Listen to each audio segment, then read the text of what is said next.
Hoka, hey, Alita Army. Welcome to the Alita Livestream of May the 24th, 2024. The best scenes from Alita Battle Angel, where we discuss all things to do with the movie Alita Battle Angel, the source manga Gundam, and the greatly desired sequels. I am your host, Creek Indian from Denver, Colorado. And with me from France, we have Matu. How's it going, Matu?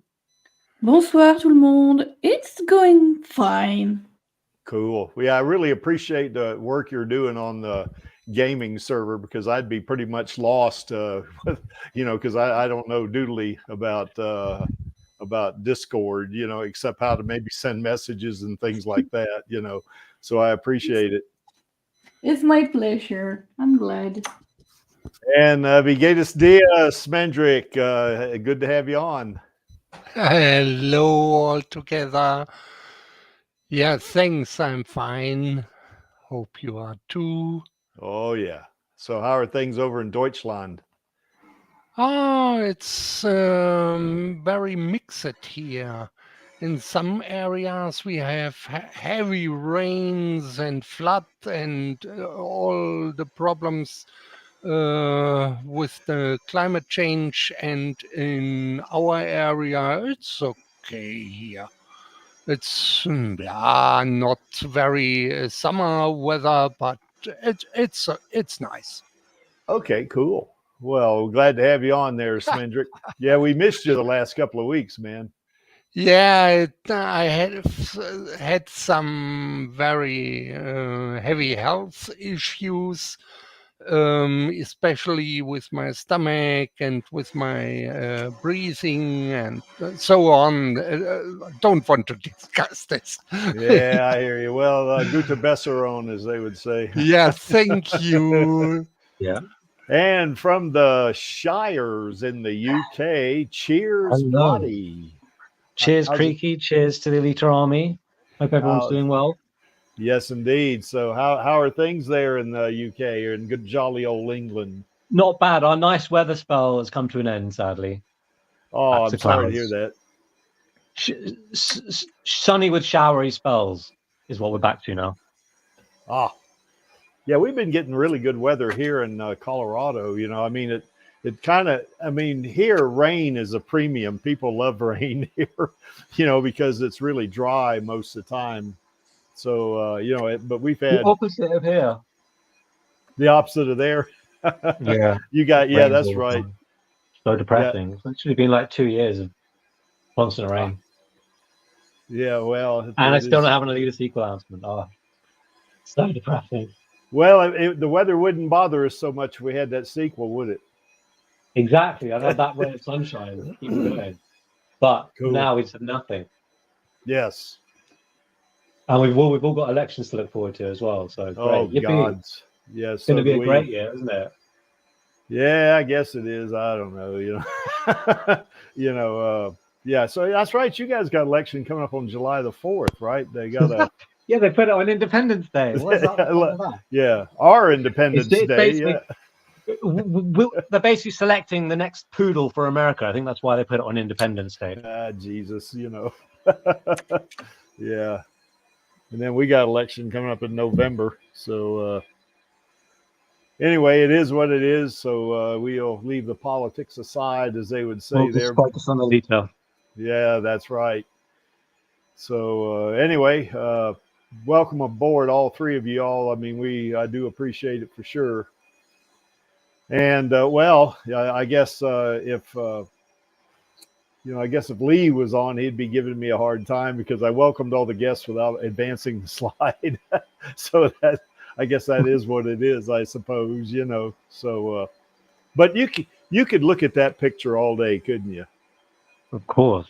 Yeah, Alita is got a lot of ooh and very pretty, that's for sure. So correct. Now we all in the Alita Army, we know that Alita is a fictional character, but Rosa is not, and we love Rosa to death. So Yeah, that's Rosa Salazar's smile. Say again, Blotty. That's Rosa Salazar's smile. That's exactly right. Yep. It sure is. Yeah. Before we get into the topic, I guess we have Rosa's Queen Studios bust of Alita. You know, it's still in the box. The Creek has resisted temptation and has not opened up the box. So if I think one day we probably will give it to her when we finally get the sequel, because you know it'll be a lot will be happening when they greenlight the sequel, and I'm so sure that they're going to want to make a kind of a deal out of it, because for us, we want to express our appreciation and admiration for our queen and goddess Rosa Salazar, because she's number one in our books, so we definitely want to give it to her as an award from the Alita Army. That's what we want. So if anybody hears about that and they get the word to Rosa, of course, I don't know if they know it or not. They probably don't, and yes, Finn, Rosa is a real queen. That's for sure. Yes, indeedy. And before we also get to the topic, we got the sequel petition going on. We didn't put too many signatures on. I think 3 or 4 from last week, but it keeps adding every week. So I mean, it's not like it's static. I mean, it's certainly we're not getting the number of signatures that you probably got the first year this thing was up. But it's still plodding along. It's still, we're still we're getting signatures, and if you haven't signed the petition, you see the link there below the image on the screen. Well, down in the description below the screen, there's a link that you can click on and just put your first and last name, and you can put your email in there, and it'll add, just add to the total, so we can let Disney know that we want that damn sequel, for crying out loud. And of course they know already. Yeah, I know they know, but we want to keep reminding them. That's what we want to do. We want to keep. We want to. They say, "Oh, please," and then they put their hands together and they laugh in like an evil maniac way. Oh, you mean kind of like Mini Me, or not Mini Me, but what was that one in Austin Powers? What's his name? Dr. Evil. Yeah, Dr. Evil. Yeah, that's right. Yes, for sure. But hey, they can laugh at us all they want. We're going to keep signing this thing, and we're going to keep after them on the sequel. I just hope the Creek's not 160 years old when this happens, for sure. But anyway, if you haven't signed the petition, go ahead and sign it. We'd sure appreciate it. And we got the Hero Arm campaign. Now, we haven't put any money in this thing for about 3 weeks, I guess, but don't despair. We got $5,244.89 in the bank. And a bit of positive news. I think I brought this up from last week. Mm-hmm. We got, Open Bionics. Sarah Lockie, is contacted. Did she contact you and ST, or just ST? No, just ST. Did you not reach her yet? Well, I did get a DM from ST, and I haven't checked my email this afternoon. So she, ST told me that she's usually really prompt on email. So who's made contact with you? Do you know? Have you told her about what our plan is? No, I haven't. Yeah, she hasn't contacted me. Now, I haven't checked my email this afternoon, so I don't know if I got anything. You need to contact her via ST. You need to get ST. I have already done that, and ST said as soon as he has already sent her an email, and as soon as he would have specified. He's all sniffy about this stuff. Well, he needs to. I'll speak to him. I'll message him. Well, I messaged him, and he messages me back. I mean, we follow each other, so I mean, it's yeah, for sure. Yeah, he doesn't live too. Trust that he's gonna. He would have passed the information on accurately. Yeah, well, he doesn't live too far from Cran, actually. Yeah, he lives in North Carolina, in a nice little community there called Lake Norman, which is really a nice community. So, but anyway, yeah, he's we've traded DMs, so yeah, so we don't want to keep them waiting if they're not. Yeah, I know. Well, we got money, we'll give them money, if they want the money.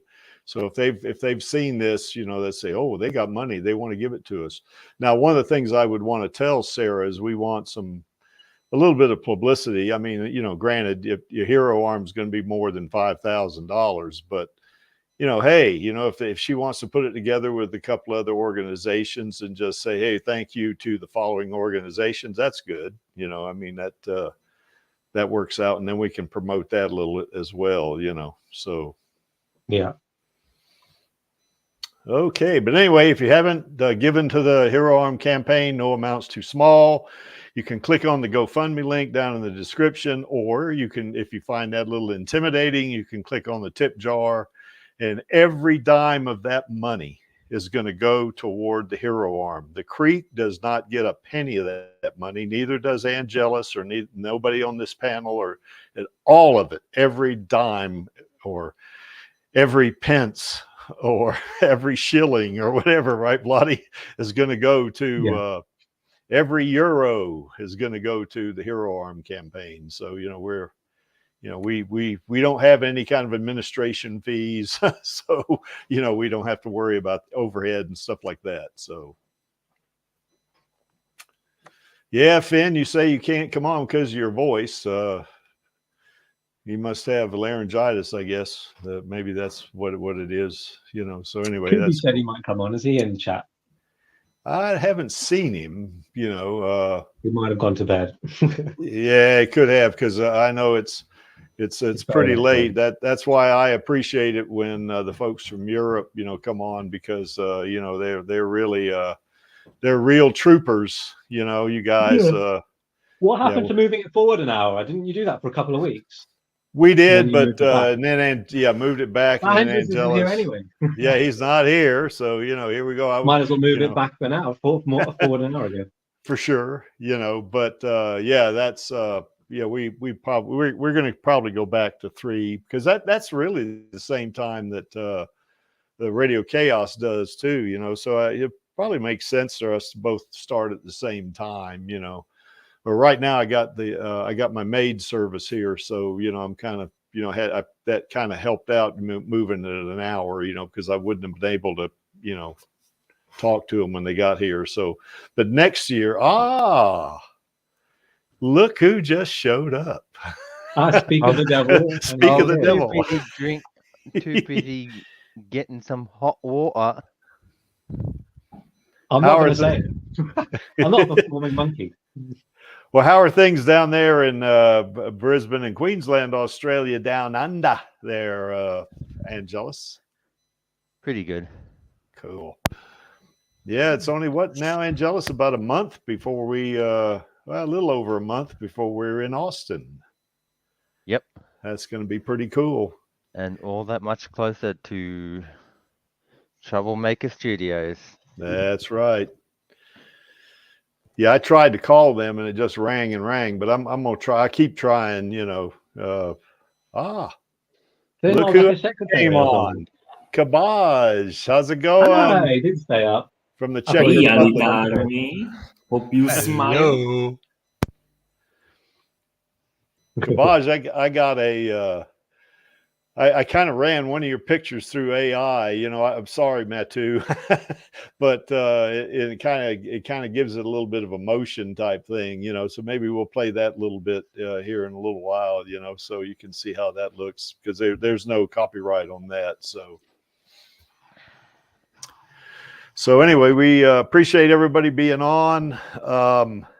So anyway, here are the Creeks scenes. Now, I don't have them in any order here because I got like 5 or 6 slides after this, and then we'll hit the panel and see what your favorite scenes are. But the one that is certainly number 1 in Creek's heart is the first one, of course. F Your Mercy. I really love that scene. That particular that line alone, you know, after Alita just rammed her hand in Gruishka's eye and said, "Fuck your mercy." I mean, she won my heart right there. For sure, you know. I mean, that was an awesome, epic, you know, kind of thing, you know. And of course, her waking up, and then, you know, I like anytime she kicks the band's ass. I mean, you know, I just really like that. And of course, one other thing about Alita is she has got, even though she's my niece, I can still say she's got plenty of uwu. You're going through each scene so quickly, Quickie. Yes, I know. Well, we got I'm like, we got well, how have we moved to this scene? some. Have you gone So through, anyway, okay, sorry, now you're going through all of them. Okay, sorry, you do the like, you do the yeah, content list first, and then we go through each and individual. I love these. yeah, well, I PowerPoint didn't have the presentations. contents list in any kind of order either. You know, I was just Yeah. what came to mind. And then when I get through Yeah, these for few some reason, slides, then we'll yeah. chat about these slides and any slides you guys have that are your favorites. I thought it was going to be a But I very quick remember. stream if we were just rattling through them that quickly. Oh no! Oh yeah, my favorite scene is the motorable scene, and my next favorite scene is the da-da-da. Yeah, no. We, the Creek can talk about Alita for a long time. I mean, it's not a problem. You know, matter of fact, when I was on Mr. H Reviews the other day, I gave him that super Why are you chat. still giving him money? Well, I mean, it kind of gives us a little exposure. He has a lot of followers, a lot of subscribers. He got like 350,000 or something like that. And when one of the things they were talking about Disney, and they were talking about Bitch about Disney all the time. Well, they were talking about the crap that Disney course. was putting out, which they are. And then, of course, I couldn't help myself. I said, okay, do you guys, anybody on the panel, think that Disney's going to put out anything that's worth anything in the near future? Any good content? No. And then, of course, I followed reboots and remakes. Well, I followed it up with, of course, you all, and those guys have all seen me on the chat anyway. And the guy named Olaf, he's he's probably the producer, if you want to think of it as that. He gets in the chat, but anyway, he and I send a message every now and then. But I said, of course, you know what IP that I want, and of course, Mr. H Review says, yes, Creek Indian, we know that you want the Alita Battle Angel, which was pretty cool. And then, but then they all three of them that was on the panel at that time. They did have four, but one guy had to leave because he had his own stream to do or something. But anyway, they all like Alita, but they're just really down on Disney. They don't think Disney's going to do anything, in the near future. But there was hates Disney. It's so frustrating. Well, there was a really positive chat about in the chat, some positive info about Alita. I really liked Alita. Alita was great and all that stuff. So we're still doing our thing. So we just have to keep doing it. But anyway, this getting back to this right here. This was when I first time I saw the movie and I saw her open her eyes. Sorry, Creaky. That's another thing why it's pointless to give them money. They don't have anything useful to say. Like, they don't have any information. So what's even the point? It's just depressing when they come back and say, "Oh, Disney sucks. The sequel's never going to happen." Just leave it. Well, no, they don't say you can leave super chats and no. Grace Randolph's or something. No, they don't ever say it's never going to happen. What they were saying was. It was that, I think there was here a while back, there was 3 out of 4 of them that thought, who knows, it might happen. We don't know. Disney's not doing anything and all that shit, but one guy thought it wouldn't happen because they didn't make enough money, So, but even he likes Alita. Even he liked Alita, So, but I mainly do it, Vladi, for the exposure. I don't care about, $10 super chat, really, that is not squat, Yeah. So I don't mind that at all, so because all those people, and I forget how many, he had like 600 people viewing that, all saw that super chat. I used to do it through Streamlabs, but the problem with that is it doesn't get displayed on the screen. So what I do is I'll give him his, he likes to get the $10 super chats as the one he prefers them. I mean, he likes them all, but instead of going to Streamlabs and giving him $10, I just give him a $13 super chat on YouTube, because YouTube takes 30%, on those super chats, So I always add $3 to it, So, but it displays on the screen so people see it, and that's what I want. I want them to see it. That audience has seen it a lot, though.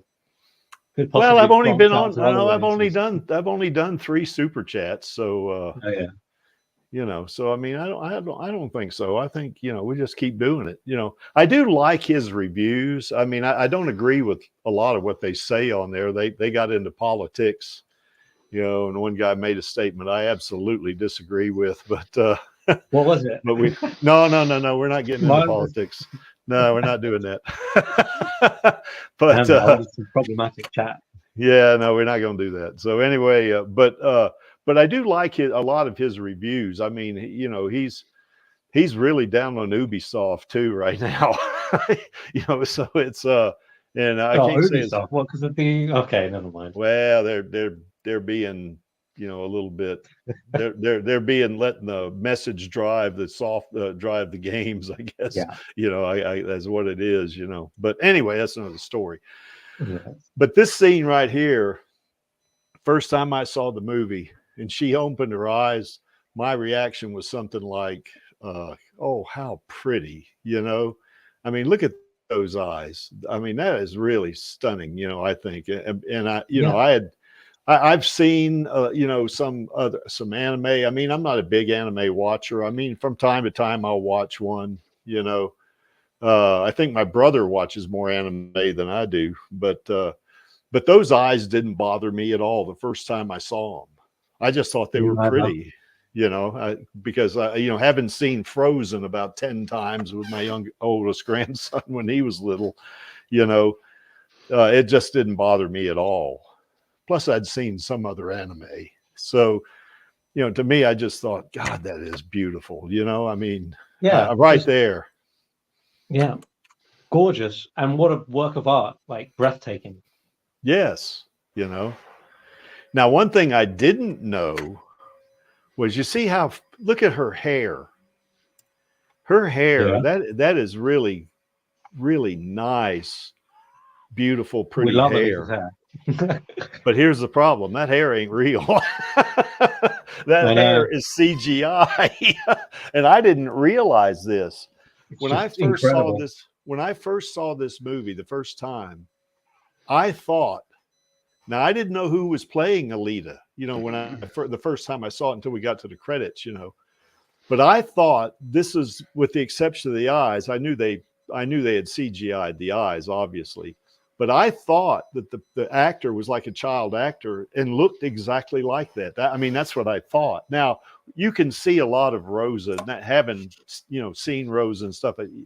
Yeah, that's you can see a lot of Rosa, you know, but I had no clue, you know. That's how good the skin tone and that kind of thing, you know, that's how good it was, you know, that it faked me out just like that. It really fooled me, because I thought this was like an 18-year-old actor or something like that, you know, that was playing a 14-year-old or something, you know, something like this, you know. So, but that hair is amazing. You know, I thought, God Almighty, you know. The hair, and like there's even like peach fuzz and paws on her face. Yes, absolutely stunning. Yeah, literally, like it should have been a dead cert for the best VFX Oscar, but alas, crooks and thieves. Yeah, you get that little scar on her nose too. You know, that's another thing that fooled me. You know, and I saw, because they did. You know, this is not the original. The first one was even closer than that. She has a little scar on her nose. That fooled me. You know. First time I saw it, you know, because I thought this is the way the actress that played Alita, I thought that's the way she really looked, except for the eyes. I knew the eyes were CGI, because no human being has eyes that big, has the irises that big, you know, but that's how much it faked me out, you know. So I don't even remember what I first thought. I mean, I knew she was a CGI character, but I didn't really think about it. I sort of just accepted her because she seemed so real. I just accepted her as like actually there. Well, see, the thing that got me is that they haven't, you know, up to that point, you know, with the exception of Avatar, they hadn't, and Avatar was different. It's kind of like John Landau said that it was, you know, photo. What did he say it was like? Photorealistic. Well, that Alita is photorealistic, but Avatar was like photo something around photo fantastic or something like that, which it was. It was a really cool expression. What was it? Yeah, I can't remember now. Let's just look it up. Yeah, maybe Angelus can look I thought I it up. heard someone typing away. Well, maybe. But anyway, it was because I didn't realize they could do this with CGI. I thought this is the way this actress really looked, except for the eye. I hadn't been like blown away by CGI like that, like ever really.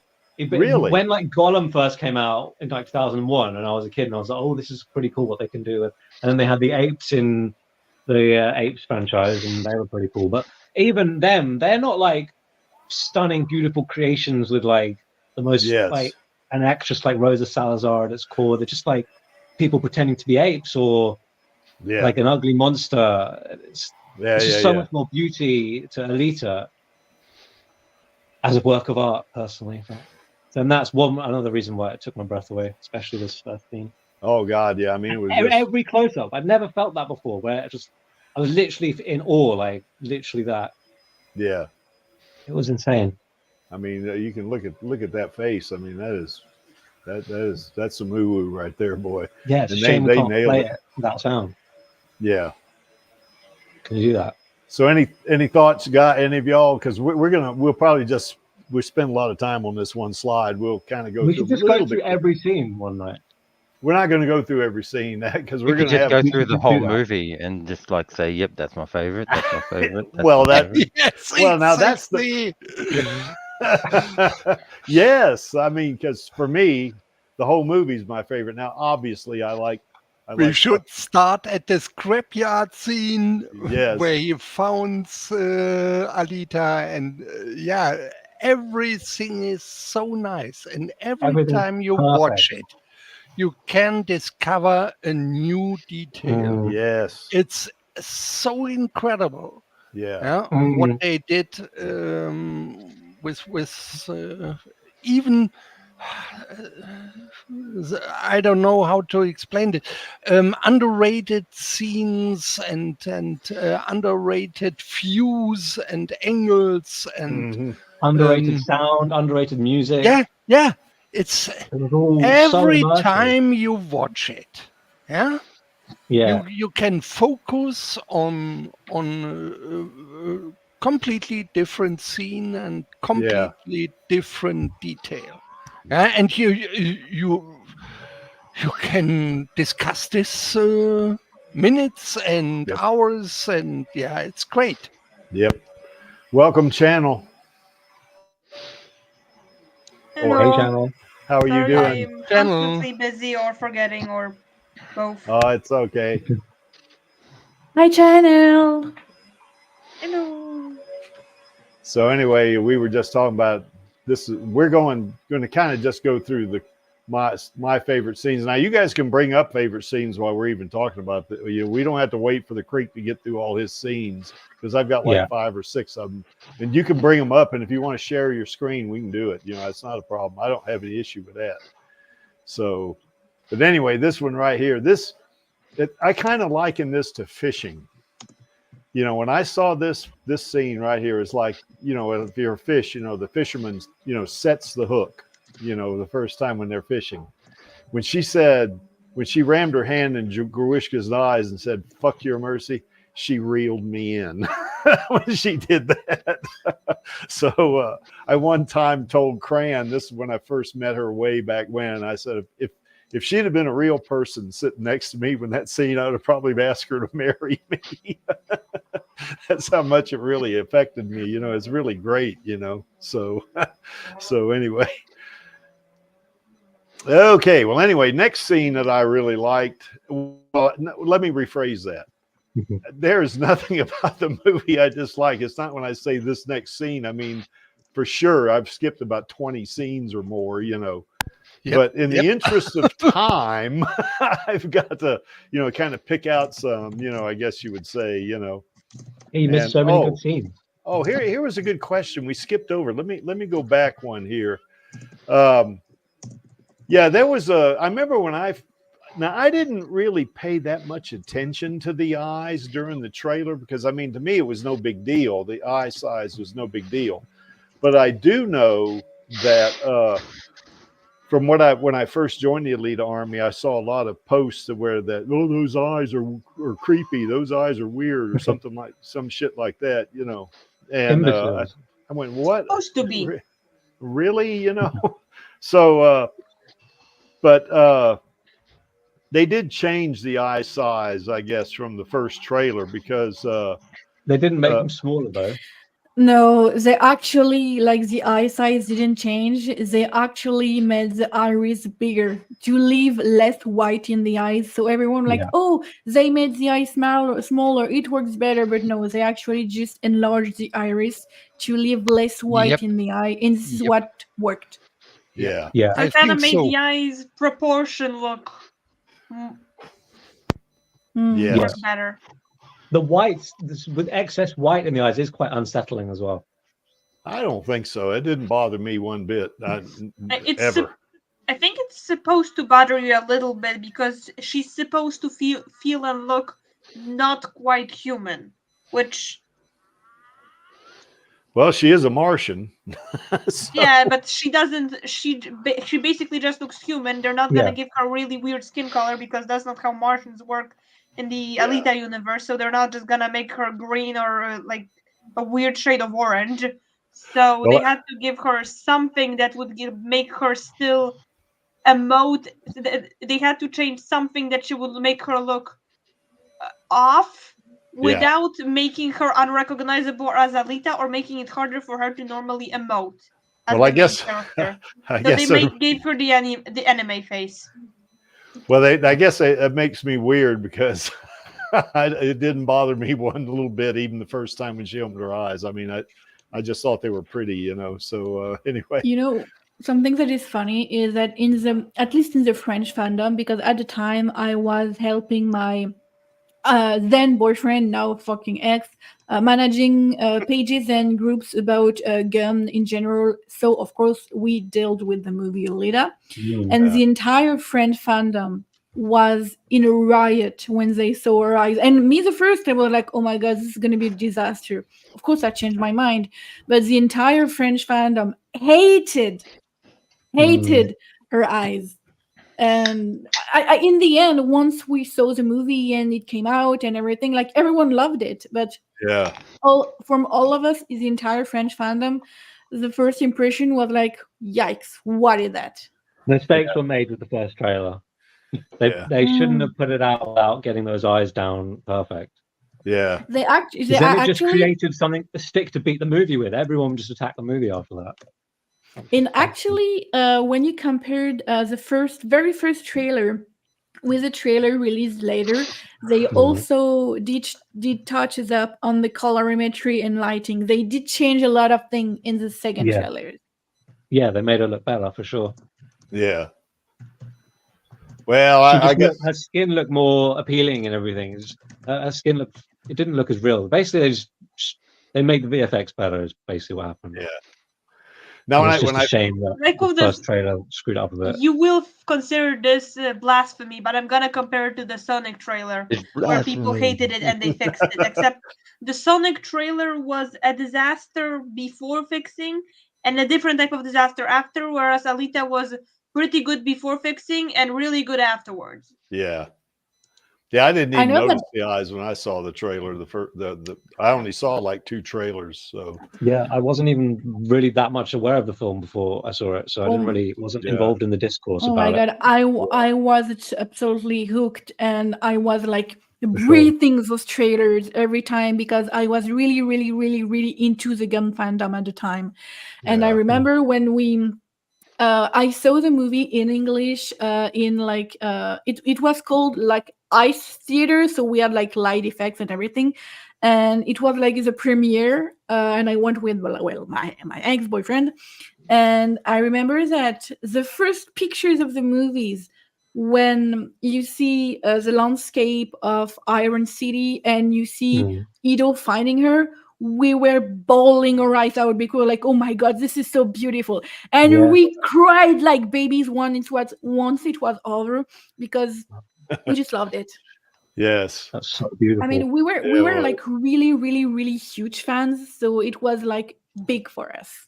Yeah, I can imagine it must have felt euphoric to have something made that was like that good based on it. Yeah. Especially because when I joined the gun fandom, I was something like I don't know, between 15 and 17. And I kept hearing about a potential movie, and I was like, oh my God, I need that because we don't have an anime. The manga are ongoing, but they're slow. Like, we need that. I need it. So when like they actually started doing the movie, none of us were actually believing it. And we started believing it once we saw pictures and everything. And we were like, okay, it is happening. So It's yeah, like, it was almost like like the sequel. huge. It was like huge for us. And I Hmm. am one of the people who like, you know what? Of course I would like a sequel, but the first experience was so good for me that I am one of the people like, I don't really need it. I understand the fight for it, but like if it doesn't happen, it won't like be the end of my life because there Yeah. is a manga. If you want to know what happens, like read the goddamn manga. Yeah. But like it was having the first movie anyway was a huge accomplishment for us. It was like the higher point in our fandom life. Yeah. Yeah, you've got the best hit rate of any franchise, probably. Mm. One for one.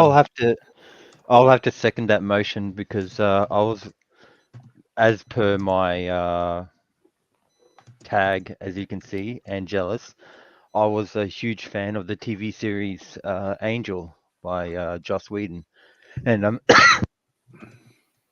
excuse me, and basically it was doing well.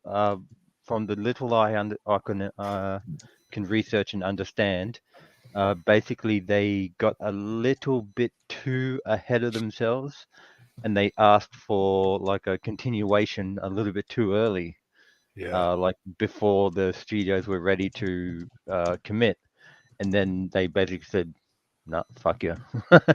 And even though like the current, like the previous 4 seasons were like just got better and better as time went on, and season 5 was basically shaping up to do even better than 4, they still said no. And ever Well, since then, everyone's been like, what would happen or anything like that. And basically, it was like an abyss. Like if you were to stand, if the season finale of season 5 was like the edge of a cliff, the if you look over that cliff, it'd just be like, a black sea, like I said, the abyss. And there was no story, no other material, but they did eventually release a comic like about 1 or 2 years later, which basically was, this would have been season 6 had we continued. well, But so- like what was mentioned, at least with Alita, it's in reverse where we've got the manga, and we got that to, I guess, fall back on. yeah. Yeah. I mean, I've always said that I'm gonna move on to the next slide, but I've always said that, I definitely want sequels. There's no doubt about it, but that's not going to stop me from having fun and doing this. I mean, to me, it is just I get a lot out of just, watching the movie, I mean, it's kind of like Smendrick was saying a while ago, you always see something different the next time you pick up a little detail, out of a shot or something like that you didn't see the last time, and now compared to some folks in the elite army, I'm a lightweight in terms of the number of times I've seen it, probably something over 70 times, but That is not a lightweight. well, when you consider some folks have seen it over 100 times, I mean, that's 70 is still closer to 100 than to what a normal person's answer would be. Yeah, that's true. You're right Yeah. about that, Channel. Yeah. So but anyway, here's my second favorite, or I say second favorite. No, that's not right. I'm just saying here's another favorite scene where she just kicks the crap out of those 3 cyborgs, in the alley. She kills 2 of them and severely damages Gruishka, and I just love that axe kick. I mean, that was you know, I mean, to me, it was like, I saw that and I went, God, man, she knows martial arts, you know, kind of thing. You know? When she's doing this hi-ya kick. Yeah. He's like, hi-ya. She's got that so determined face. I'm going to break this guy's arm off. Yes, exactly. So, and, you know, I mean, it was for me, I mean, you know, when I remember, you know, when I would like go to the comic book store, and I remember seeing, they had, you know, they had 2 or 3 volumes of the manga in there, and I just kind of, you know, went through it. You know, I mean, I knew who Alita was, but I didn't really, you know, I wasn't following too much, you know, and it didn't strike me because it had been since 2005 or 6 since I'd seen any of the manga, and I didn't really read it, like kind of like Angelus and I read it a couple of years ago, you know. I just kind of was going through the pages and, oh, this looks interesting, you know, but it didn't strike me she knew martial arts. And I saw her do that flying side kick, and then, you know, she did 2 of them, you know, and then did that double flying side kick that, you know, that basically decapitated Nisiana, and then did that axe kick you see right there. I went, holy crap, this is going to be great, you know. So it was, I really like this about her, because one of the things about her, I mean, now in her doll body, to me, she looks cute, you know. I mean, you know, I mean, just cute in a kind of cute way. I mean, not in a sexual way or anything like that. It's just like a cute little teenager or something like that. And then she does something like this. I'm going, whoa, you know, type thing. You know, I mean, it was, it kind of took me by surprise, you know, and it was another one of those, you know, another thing that happened that just pulled me a little further in, you know, seeing her wake up and walk up to the mirror. That was, you know, that kind of started me going down the path. This pulled me a little bit further down the path, you know, this kind of thing. And then, you know, of course, slamming Zapan's head against and kicking his butt in the Kansas bar, that pulled me a little further down the path, because I'm a very action oriented guy when it comes to watching movies, you know. That bitch broke my nose. Say again? That bitch broke my nose. Yes. And yeah, I like it. She says, yes, I did. Yeah. Yeah, that we was. can't play the movie, so we have to like improvise our own recreations. Yeah, that's right. Well, that was the idea that I wanted to do here, is just get everybody ready to watch to do the watch party tomorrow, you know. So you know, Heroes? that way we get us. Yeah. All I see are junkyard punks, assorted cyber trash, and drunken motorball burnouts too slow to play the game. Yeah. Yeah. Yes, I love Great that. quote. Yeah. Yes. That's another aspect. I mean, like, Alita is already entrenched, and I'm talking about etched, engraved, if you will, in pop culture. Yeah. But I mean, not many movies like you've got Top Gun, you've got Full Metal Jacket, you've got like you know, even some sci-fi movies, Star Wars even. Yeah. Where people can quote scripts, even to the point of quoting entire movies. But for such a, and let's face it, it is a bit of a niche IP. Mm-hmm. For such a old IP to have such a new addition, thank you, James Cameron. Yes. Into this medium of cinema, and people, or its fans, I should say, can quote the movie because we've seen it that often. Yeah, yeah, I never get tired of watching this movie. Every time I fly cross country, I watch it on my tablet, you know. So my brother asked me one time why I bought that tablet some time ago, and I said, well, when I fly across country, I want to watch Alita. That's the only reason I get the tablet like this. So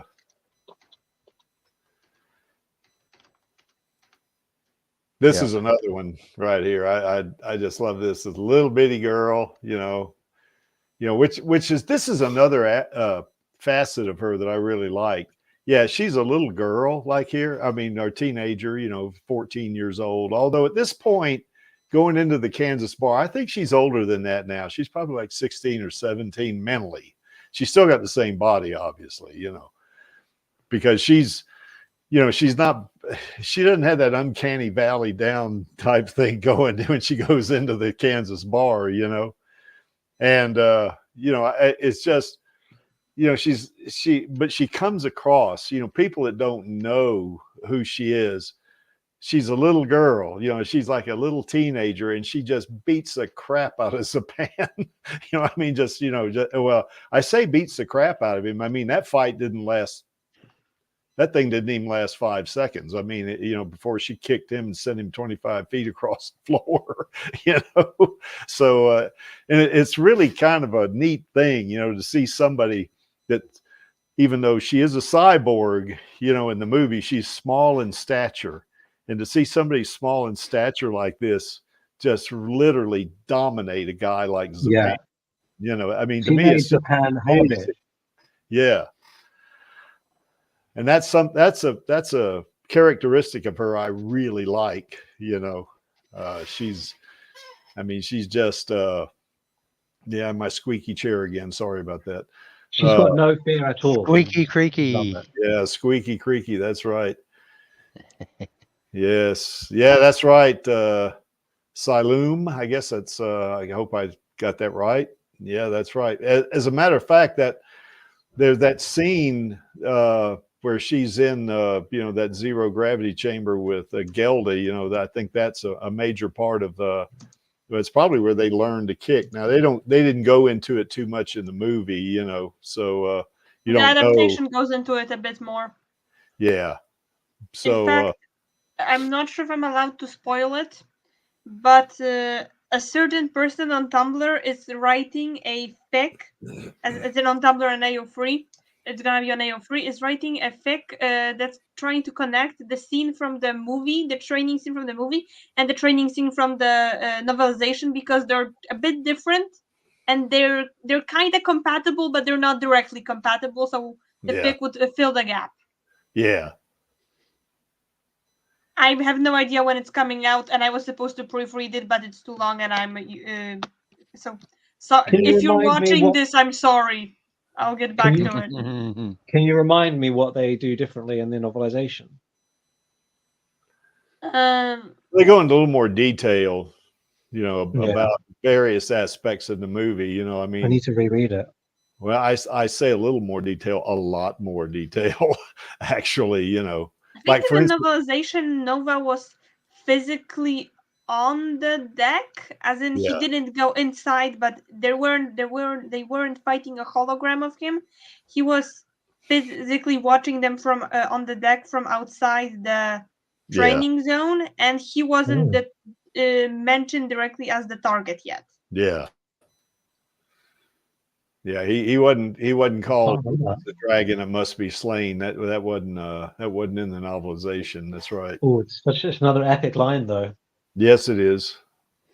I reckon Rodriguez added loads of these lines, and he just didn't get any credit for writing. Well, he did write. He did condense, that he did. He didn't take 800 pages that Cameron wrote, and he condensed it down to like 200 pages. So he had a lot of lines in there. Yeah, bad man. I didn't read the whole novelization, but the parts I did read, like towards the end, I thought the epic speech, there's gonna be this kind of epic in the part in Vector's office. It just, the version in the movie kind of had to say it quickly, as in they couldn't waste too much time because there's an action going on. So they condensed it into those few cool lines, and where they really needed dialogue, they had proper dialogue. Whereas the book apparently just had room to sprawl on, to have these speeches sprawl out. So it kind of feels like the book didn't do it as well, because you get a feeling like there was an action scene written, and then it just kind of insert speech, and they inserted a speech where really it doesn't make sense for Alita to have such a long speech, specifically, even more so that she's not really saying anything more. She's just taking up a lot more words to say the same thing. Same for Vector and Groshka. Everybody's saying the same thing, maybe slightly more information, but taking up a lot more words to say it. I was at a one it was culture local religious ordeal, but the quote from my dad about why the speech sounded so clunky. The guy who was speaking was told to speak for about 4 hours, but only had about half an hour prepared of speech text. So he was kind of repeating and rephrasing himself constantly. So that's what the speeches in the book kind of feel like, except not as extreme. So like she had a free sentence, she had free cool sentences, and they forced her to write an entire paragraph. So now she's kind of just trying to reach the word limit. Well, I think the novelization too, it kind of, the movie kind of got a lot of parts cut out of it, and the novelization kind of ties it together real well. Plus, it goes into extra detail, The extra scenes are good. Just the scenes that got expanded upon aren't as good, because instead of getting expanded upon, as in adding more interesting things or adding new details, it's kind of just got dragged out. Yeah. But to Badman's point, about Zapan, and of course Matu says she loves Zapan, so Zapan's a great character in the movie. That's I love Zapan sure. so much. Yeah, but the thing actually, about I feel sad for him. Yeah, I do too. I mean, after reading the manga, I did feel bad for him, But the thing about him in the novel, in the novelization, he kind of struts around like a peacock, and he's like really self-centered, and he's he look at me, he's really demonstrative, and he's all that, and then of course in the movie, of course they kind of bring that out in the movie a little bit, but Alita kind of humiliates him, and that really that kind of cuts into his rep a little bit too, probably, because here's this quote little girl who just made a fool out of him, She emasculates him. Yeah, literally like takes his sword. It's like totally metaphorical. Yep. Kicks it into the side, and he can barely pull it out. He controls his arm like in the manga. Yeah. Yeah, that's right. Silum, yeah. But anyway, I like this scene a lot because she does that speech, and of course Zapan, he comes over, disregarding the fact that Hugo's right there with her, and he comes in there and he basically is hitting on her, he wants to, hey, you cut loose meat boy over here and let me buy you a drink. Okay, that's pretty forward, especially when I would let him buy me a drink. Oh, I'm sure you would, Matthew. I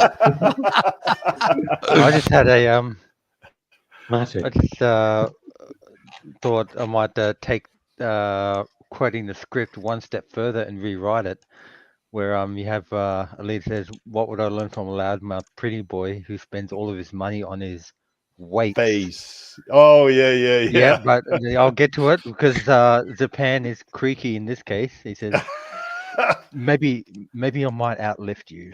Maybe that'll teach you some manners. Yeah. Yeah. Well, if Zapan probably can outlift me, that might mess up your bench. Yeah. Well, I think any of those total replacement cyborgs probably can bench more than I can, or deadlift and all that kind of stuff, But I particularly I know Alita can. I mean, but picking up that Gatling gun or Gatling cannon, whatever you want to call it, that thing, I calculated that thing weighs 600 pounds, and she picked it up, just drug it along, picked it up with one hand, and fired it, and Jesus, that's pretty amazing. But this scene right here just really, this is another scene that kind of pulled me a little bit further down the path, One thing with cyborgs being really strong is that while cyborgs that can afford it or that have to are really strong, I don't think the average cyborg would be that extremely, even if they technically are. There's the risk of damaging their body, which if a fully fleshy person damages themselves, then, well, if you're young enough, you kind of just rest and it fixes itself within a few days, a few weeks most.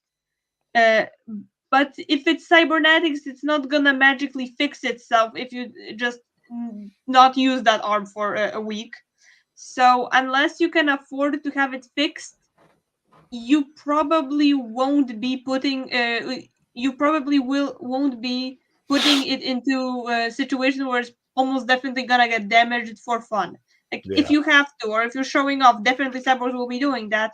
But the amount they can on a regular base exert themselves, the fancy cyborgs definitely superhuman level, but the cheap cyborgs probably isn't that much more than an average person. Might that's even probably be slightly less than an average person, because they have to take into account the fact that, again, none of the mechanical parts are self-healing. I'm assuming, again, self-healing materials, they already exist in our world, so they probably do exist in Alita's, but the cheap cyborg bodies definitely aren't made from self-healing materials. And they'd be made to like serve specific functions, so they wouldn't probably be. A lot of them wouldn't be very good at like lifting things. Maybe the internal organs of cyborgs, even the cheaper ones, are made from self-healing materials to they don't die, but definitely not the whole body. So I remember seeing an interview or something that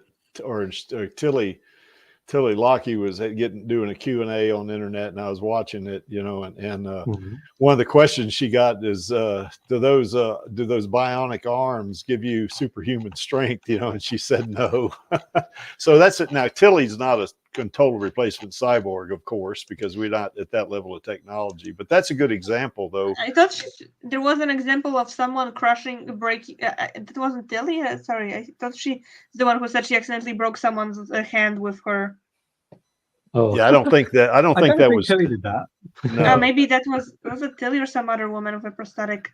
It might have been some other one. I'm not sure those hands are that strong to do that. Yeah. Unless you smacked it on someone. I don't think it's got enough squeeze strength to, but maybe it does. I don't know. Well, it does have enough squeeze strength for her to pick up like glasses, a glass of water, or a bottle of Coke or something like that. I don't know about breaking bones. Yeah, that's right. But I remember her Someone's saying, probably got a really strong one though. Oh, I am so sure, and it probably, it's kind of like Chandler was saying, probably cyborgs. And now, granted, this is a fictional, universe here, but, probably cyborgs, even running around in this Iron City are kind of like humans. I mean, not all of them have superhuman strength. Some of them are just, they like that guy that was in Ito's clinic at the beginning of the movie. He had that arm that was kind of looked like an old technology arm. It probably didn't have superhuman strength, but it probably had enough strength for him to do things like pick oranges or whatever he did. Working out at a he farm. just had his like lobster claw hand, didn't he? Yeah. Another thing that the saying that the chain is only as strong as its weakest link. Yep. Even if you have a stupidly strong prosthetic arms or cybernetic arms, if your spine isn't that strong, you still won't be able to lift a car. Even if you have really awesome, even if the biological part of your bicep is really awesome and the entire cybernetic is really strong and really durable. Again, if your spine can handle it, you can't handle it. Yeah, that's right. Well, that's like in powerlifting. If you're a true power lifter, your core comes into play. Not, you don't just do, arms, you don't just do bench press, say, you have to do, like a squats, and you have to do deadlifts, and that require, and to your point, Chandler, that requires some core strength, and if you don't have the core strength, you might be able to curl a lot, but you're not going to be able to deadlift or bench or say squat a lot, because if you don't have the core strength, it's not going to happen, So anyway, this was a scene that just Alita pulled Creek a little bit further down the path. Come on, Creaky. Let me pull you in. That attitude in the scene. He just goes marching in there. Yeah.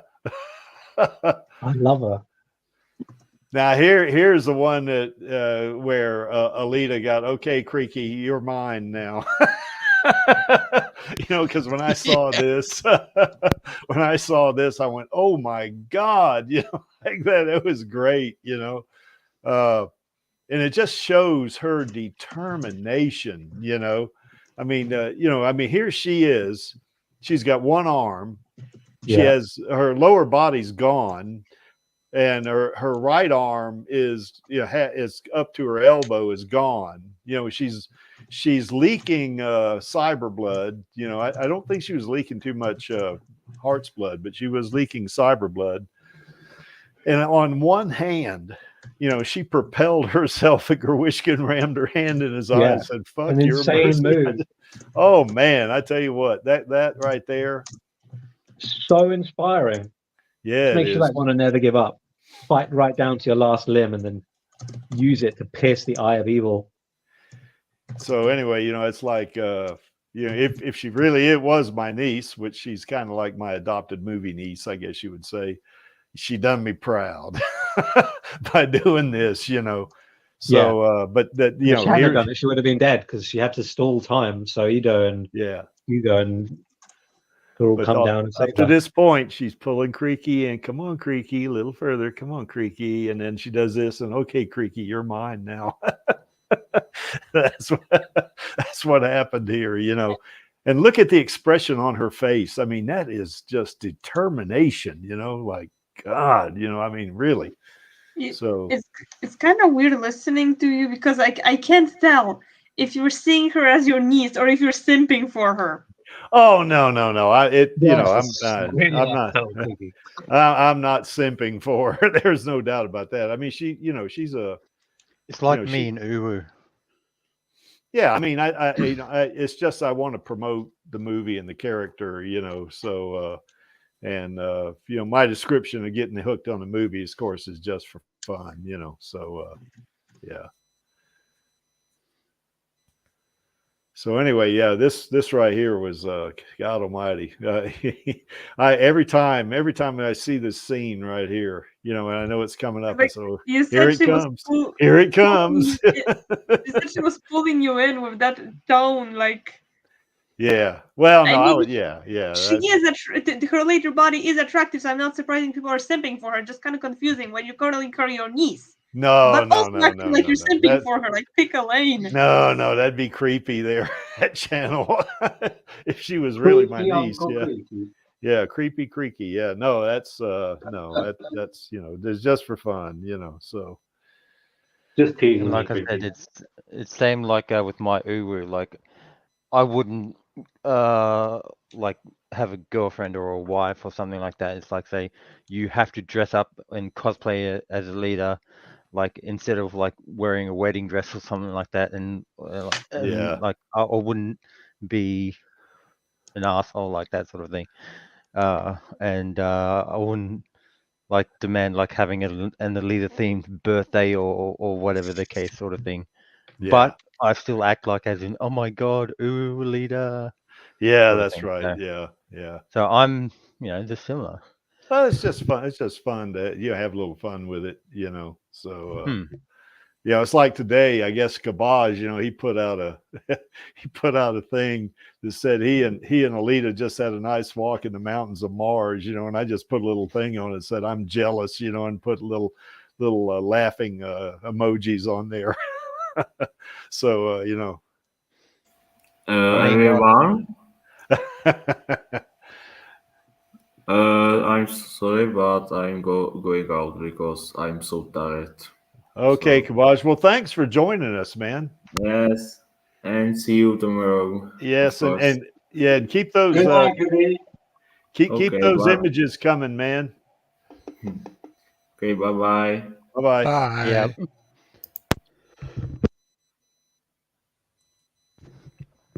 That's another thing too. Was it last night?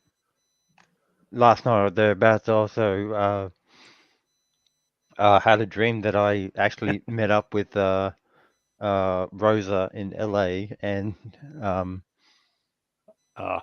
with Rob Rod at Troublemaker Studios. Like yes. Like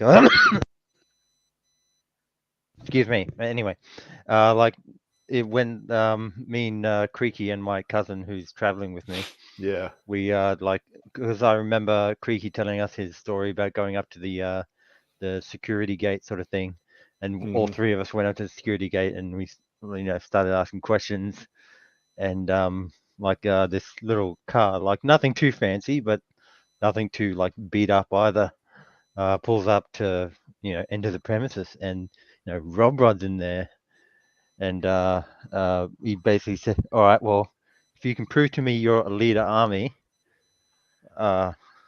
then That's where we're going to bring our I'll give you dog tags. yeah, and that's where I'll give you the tour myself. And so like Creaky, like I think I was wearing a jacket or something, and he like opens it up and he's wearing his Alita Army shirt. Yeah. And me, I'm pulling out my dog tags, and that's Alita Army, and I basically said, this is my cousin. He's a fan of Alita, but he's not part of the fandom. But because he's traveling with me, he has to come where I go. So he goes, okay, come on in. That'd be cool if that happened. But we're gonna have it. We're gonna have it set up before that. We're not gonna do like Creaky did. Just show up at the gate and say, "Hey, will you guys let me in?" No, they ain't gonna do that. Yeah. I didn't expect them to either, but I was kind of hoping I had maybe a 1% chance of getting in there. By the way, Bad Man, I'm impressed that you know what Olympus Mons is. That's pretty cool. Used to be called Nix Olympica, I think, in the old days, and they changed it to Olympus Mons. So yeah, that's pretty cool. What about have you got your Troublemaker t-shirts? Wow. Speaking of badges, will I ever get that necklace? Will you ever get your what channel? The necklace. The dog tags. Do you want? Well, I didn't know you wanted a dog tag. You want a dog tag? No, the necklace from the tournament. Oh, yeah, where you won the tournament. I think put that on Maxie. Yeah. Maxie's the host of Radio Chaos, so because you wouldn't normally bring it up, but since you were talking about tags, it kind of reminded me of that. I mostly forgot about it. Well, I didn't know the Alita Army. I had dog tags. It's so cool. I want dog tags with Alita Army on it. Did you not get one, Matthew? Well, I'm going to send Matu and Channel. I'm going to get y'all. This is ridiculous. Yeah, I'm going to get y'all. Well, what you'd have to do is because I know I got one for Jesse Fisher, and I think we got one for Lita Calagridis too. But I'll give you a code. I got to log into it and get a code, and then I'll send it to you, and then you can, and I'll pay for it, because it's only $8. I mean, they're actually really cool as well. Yeah, they are cool. Yeah. So, okay, Channel, I'm gonna make a note of that. If I was you, though, I'd still put it on Maxie to get you your necklace. What was that tournament they won? Sorry, my mind's that was the trivia contest. Oh, the quiz. Yeah. And what, they think never gave out the prizes? Yeah, I guess so. And Channel just beat all of us like really, really hard. Yeah. We were all like Japan after Alita just broke our nose. Yeah.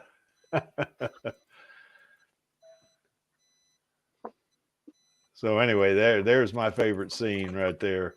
And now that said, the whole movie is actually my favorite scene. But this is the pinnacle right here. This one right here.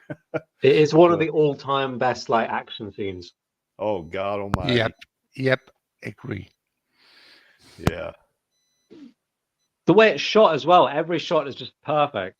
Oh yeah. There's so many great framings. Just so much. Just a complete work of art. That. Like when Garishka says "dance, little flea," and he shoots the grind cutters, and she or like when the grind cutters drop down and it shows her like between them through it. It's like really. God Almighty! That was really done.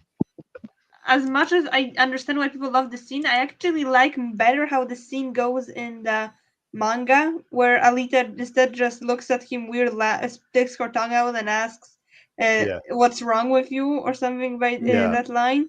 Is there something wrong with you? Because she doesn't even dignify his taunts by taking them seriously. Yeah. Because there's still a fight scene, and towards the end they have a little talk about creationism, but the "I will turn you into a necklace" is treated as if it's so weird, and it's such a cruel threat. It sounds so dumb. Not even characters in Alita's world would take it seriously. I completely agree with you. And the fact is, in the movie, like what the guy we're talking about is Makaku, and in the movie, sadly, he's Yeah. not Makaku. He's Gruishka. Yeah.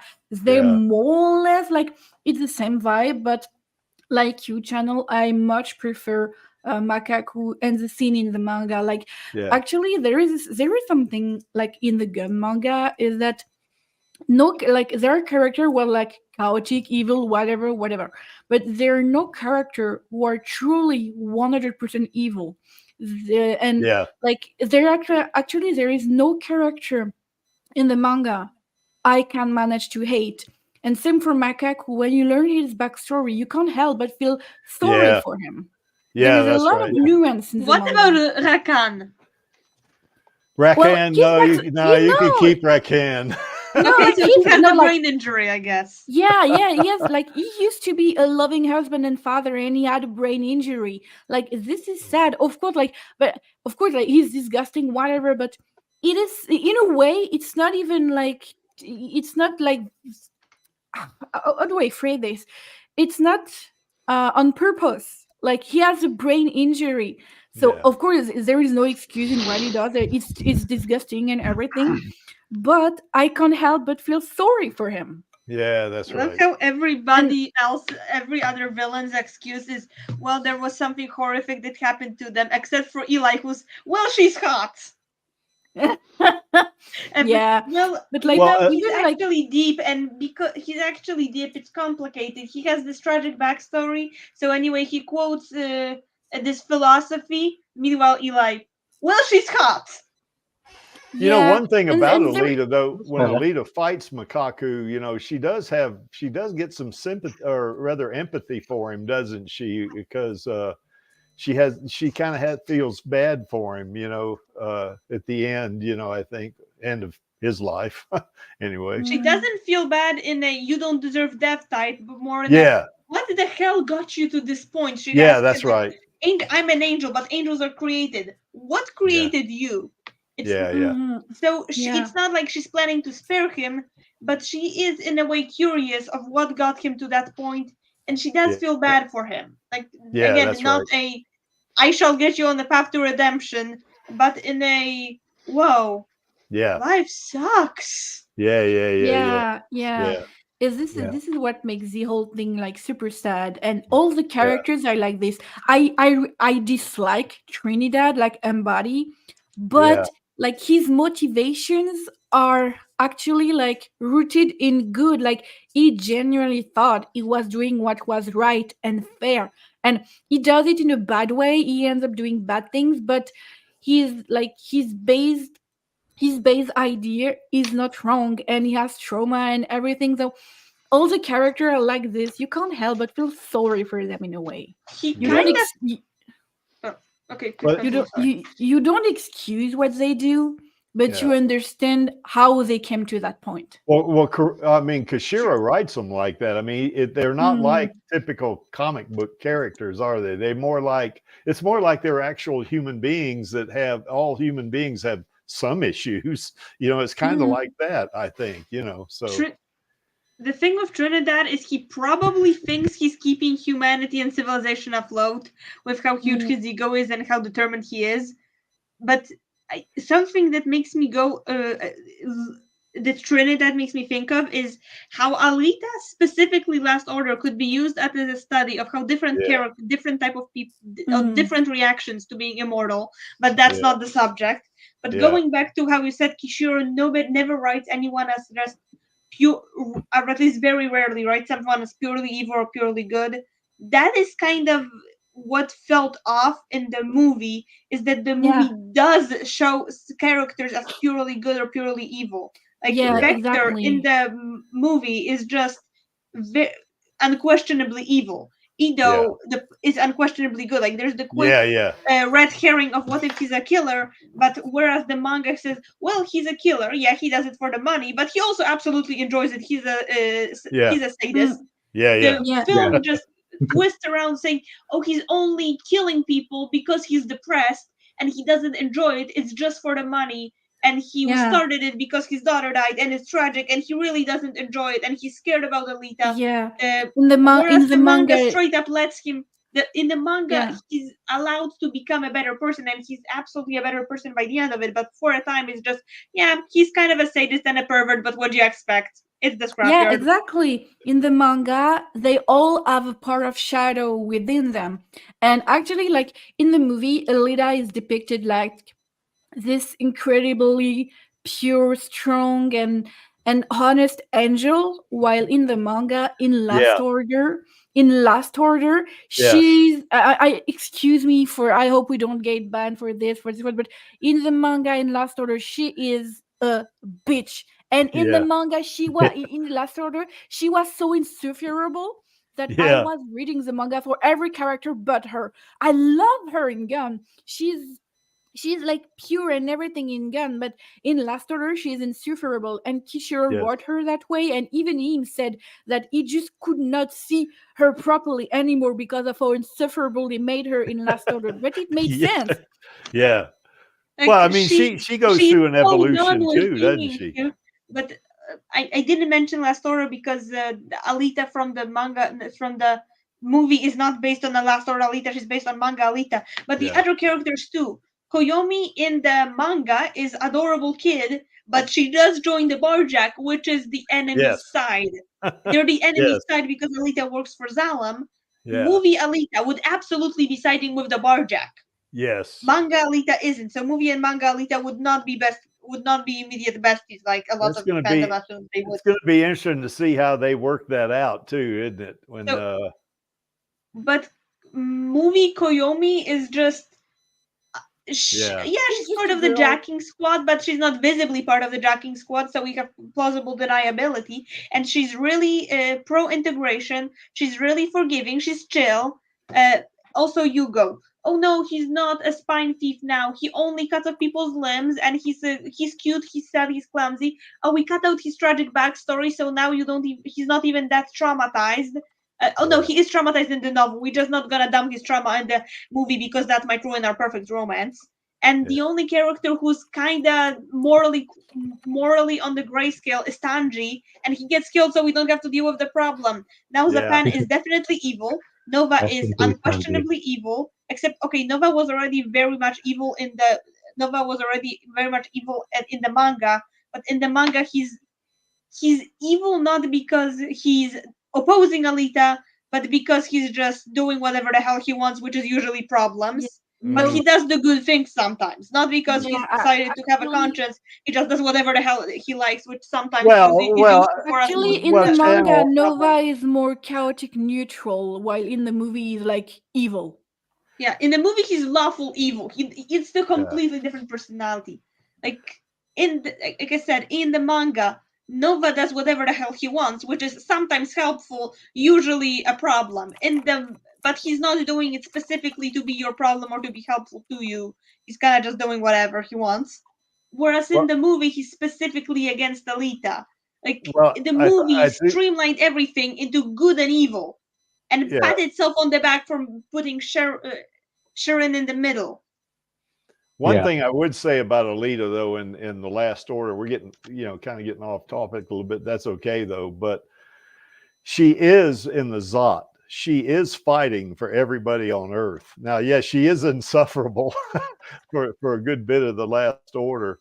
But at the very end, particularly, she kind of has that, how would you say, really a wholesome thought, about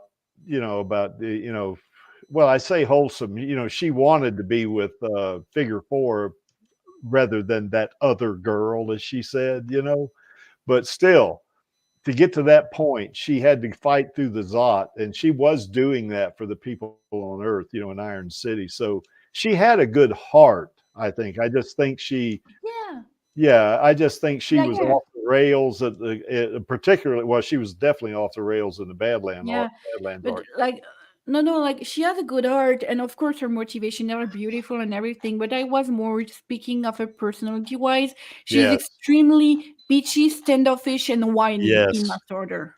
Yeah. There's a difference between good character as in morally good and good character as in I want to keep reading about them. You can have someone who is morally generally in the right, morally very much an upstanding person. Yes, yet is insufferable to read about. And you can have someone who is morally just deplorable, but is fun to read about. Well, she So was there's also a difference between good character and good person. well, she was also in a good bit of the Badlands arc. She was bitchy in that thing too. I mean, But that was more. Yeah. I agree. I agree. In the Badland arc, she was more you clearly see actually deeply depressed she is. It's a reaction. That's right. She was kind of more detached. Well, she's been and like she was like this badass. She was like a warrior in Last Order. Like towards the end of Last Order, she basically calls X every name of the books. She tells him he has no personality, he's a pile of trash and whatever. Every time she underestimates everyone, she's like, do you know who I am? Stuff like this, you know. It's not like badass or cool or detached anymore. She's just like, she's arrogant, annoying. And when things don't things don't go her way, she cries about it like, I'm not strong enough. Like, oh my fucking god, bitch, just get yourself together. So for me, I think the problem isn't just how she acts, but how the story treats it. Because when she's completely she's kind of detached from everyone around her, both in the Badlands arc and in the Last Order. But in the Badlands arc, it's treated as something that's mysterious and kind of either neutral or slightly like people don't understand her, and it's kind of portrayed like a coping mechanism. Like she doesn't really control her life. She specifically says she likes fighting because she just sees white and she doesn't have to think. So this is clearly her coping mechanism with her shitty job. Meanwhile, hey Batman, talk better about my boys X and my girls the twins, okay? They did not need a babysitter, okay? Please pay respect to them. They're extremely disrespected in the manga already. Meanwhile, guys, I'm going to move on to the next slide. Can I finish my sentence? Meanwhile, in Last Order, her being detached isn't treated as a coping mechanism. It's treated as, oh no, it's time she's a goddess because now she has soul powers and her soul can leave her body, and also she's beating up. It's not treated as in she's detached because she's coping. It's treated she's detached because she's better than everyone else, and they don't deserve to be graced with her presence in the room. You know what, Channel, to your point too about that too, is that, you know, in the Last Order, of course, she's got those Imaginos bodies, which is extremely powerful. And it's kind of goes to that saying, you know, absolute power corrupts absolutely. So maybe she gets a little bit full of herself, I think, you know, when she gets. Okay, if I came back from the dead 3 times over, I'd be extremely bitchy about it too. Probably. So it's hard to blame her. Yeah. Oh, I'm not blaming her. I'm just saying, you know, she gets all that power. But she's really not as likable as a character anymore. Certainly not as much as she was in the original manga. That's for sure. That makes me sad. Well, Vladi, it's still Alita, you know. I mean, it's still it's still her. She just goes through a phase. Die Alita from the original story, or you live long enough to see yourself become that thing from Last Order. That's right. Exactly. I want to live happily ever after. Well, here's another scene that I really like, you know, is when she, you know, when Ito puts her in the berserker body, you know, how she goes through all of this, like that one finger stand that she's doing right there, you know, and she comes over and puts her head on Alita on Ito's chest, you know, and as if to say, hey, you know, okay, I got this powerful body now, but it's still me, you know. So I really like that. That was pretty cool, you know. So yeah, and she's showing her appreciation for Ito as well, giving her the body. It's just the ultimate like father figure scene. It's just so sweet. Yes, it is. Yeah, we do need a Alita Battle Angel game, don't we, Bad Man? That's for sure. you know. So obviously perfect for a video game. Disney just run by a bunch of weirdo freaks. Well, we got Martian Memory, but I mean that's kind of an old game. I was 20 years old or so. So you know, but yeah, I really like this scene. You know, she's well, of course the main thing I like about her getting in these bodies like is I like that being powerful. You know, I mean I guess that's because I've had so many movies I like that are superhero movies. You know, and when she gets in this body right here. She gets to physically, she gets to the level of superhero, you know. Now she's not a superhero for sure, you know, but she does have those abilities, you know. She does have superhero or metahuman level of abilities, you know. So, but anyway, that's one of the things I liked about her in this berserker body, you know. Plus, I guess, you know, Hugo. First time he sees her in a berserker body, it's like, oh wow, you know, type thing, you know, and of course, like a dumbass, he said, "You look different." You know, the correct phrase would have been, "You look beautiful." You know, but anyway, what can you tell kids these days? You know, so he's not the sharpest tool in the shed. Oh, Hugo. No. Yeah, I guess not. You know, but in the movie, Alita loves him, so I guess her Uncle Creek is. Yeah, he's all right. He's all right. Yeah, he does treat her. He does treat her well too, doesn't he? In the shit, he corrupts even good people. Yeah. Hugo in the movie maybe, but Hugo in the manga that was a joke, not a romance. Yeah, that's right. Yeah, that's right. Channel. He was a little shit in the manga. Out of context, the movie romance is okay, I guess, but in context, it's just funny how much they twisted this very much. Okay, the only tragic thing about the romance in the manga is that it happened at all. Not that they didn't stay together, but that it happened at all, which is kind of funny how they took that and they twisted into a cute romance, like a fix-it fic, because they that desperately needed a romantic subplot for the main character. Yeah, I agree with you. Bad Man movie Hugo is better than manga Hugo, that's for sure. Or Hugo. At being a boyfriend, movie Hugo is better, but at being who's a better character, as in better written, I'd say manga Hugo might be better. I think it would have been nice if they added another scene where Hugo was like telling Alita all about his dead brother and his obsession with getting, you know, Kazan and everything, but didn't have time, and the focus was just on Alita, and I didn't really mind. Okay, it's a difference between good character and good person. Movie Hugo is a better person. Manga Hugo is a better character. Yeah, I think I agree with that. Yes, indeed. Yeah. You have more pages to work with in a manga.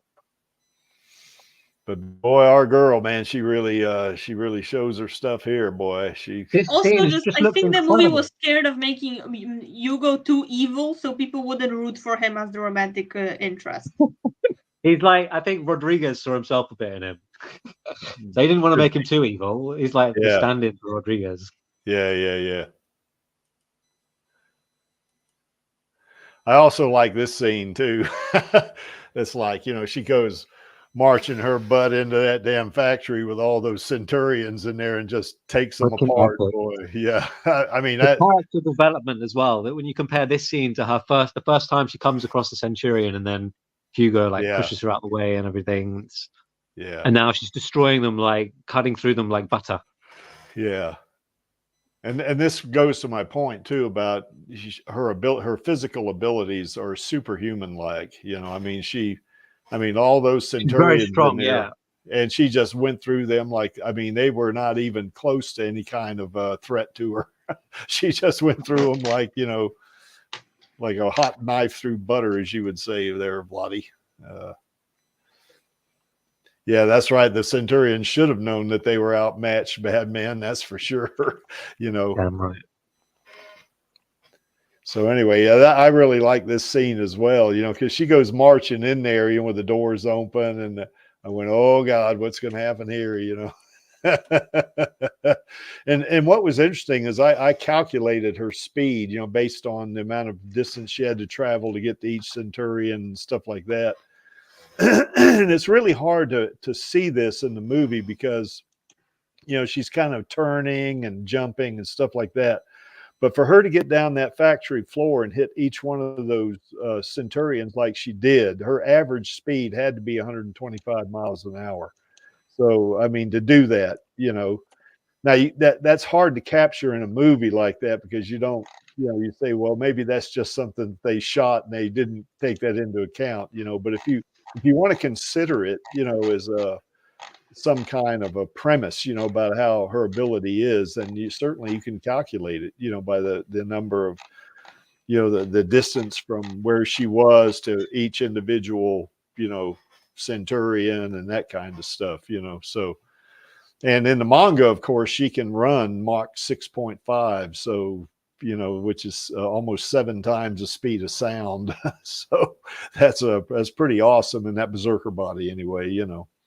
And I think even in the tuned body, I think she can move like that too, because there was that scene, if you remember the last manga reading, but when her and Figure 4, you know, were fighting those socket soldiers, you know, I mean, she was moving so fast, you know, that, you know, they'd be shooting at her and they, you know, I mean, she'd be gone when they pulled the trigger in terms of being out of the field of fire, you know, and just taking them out, you know.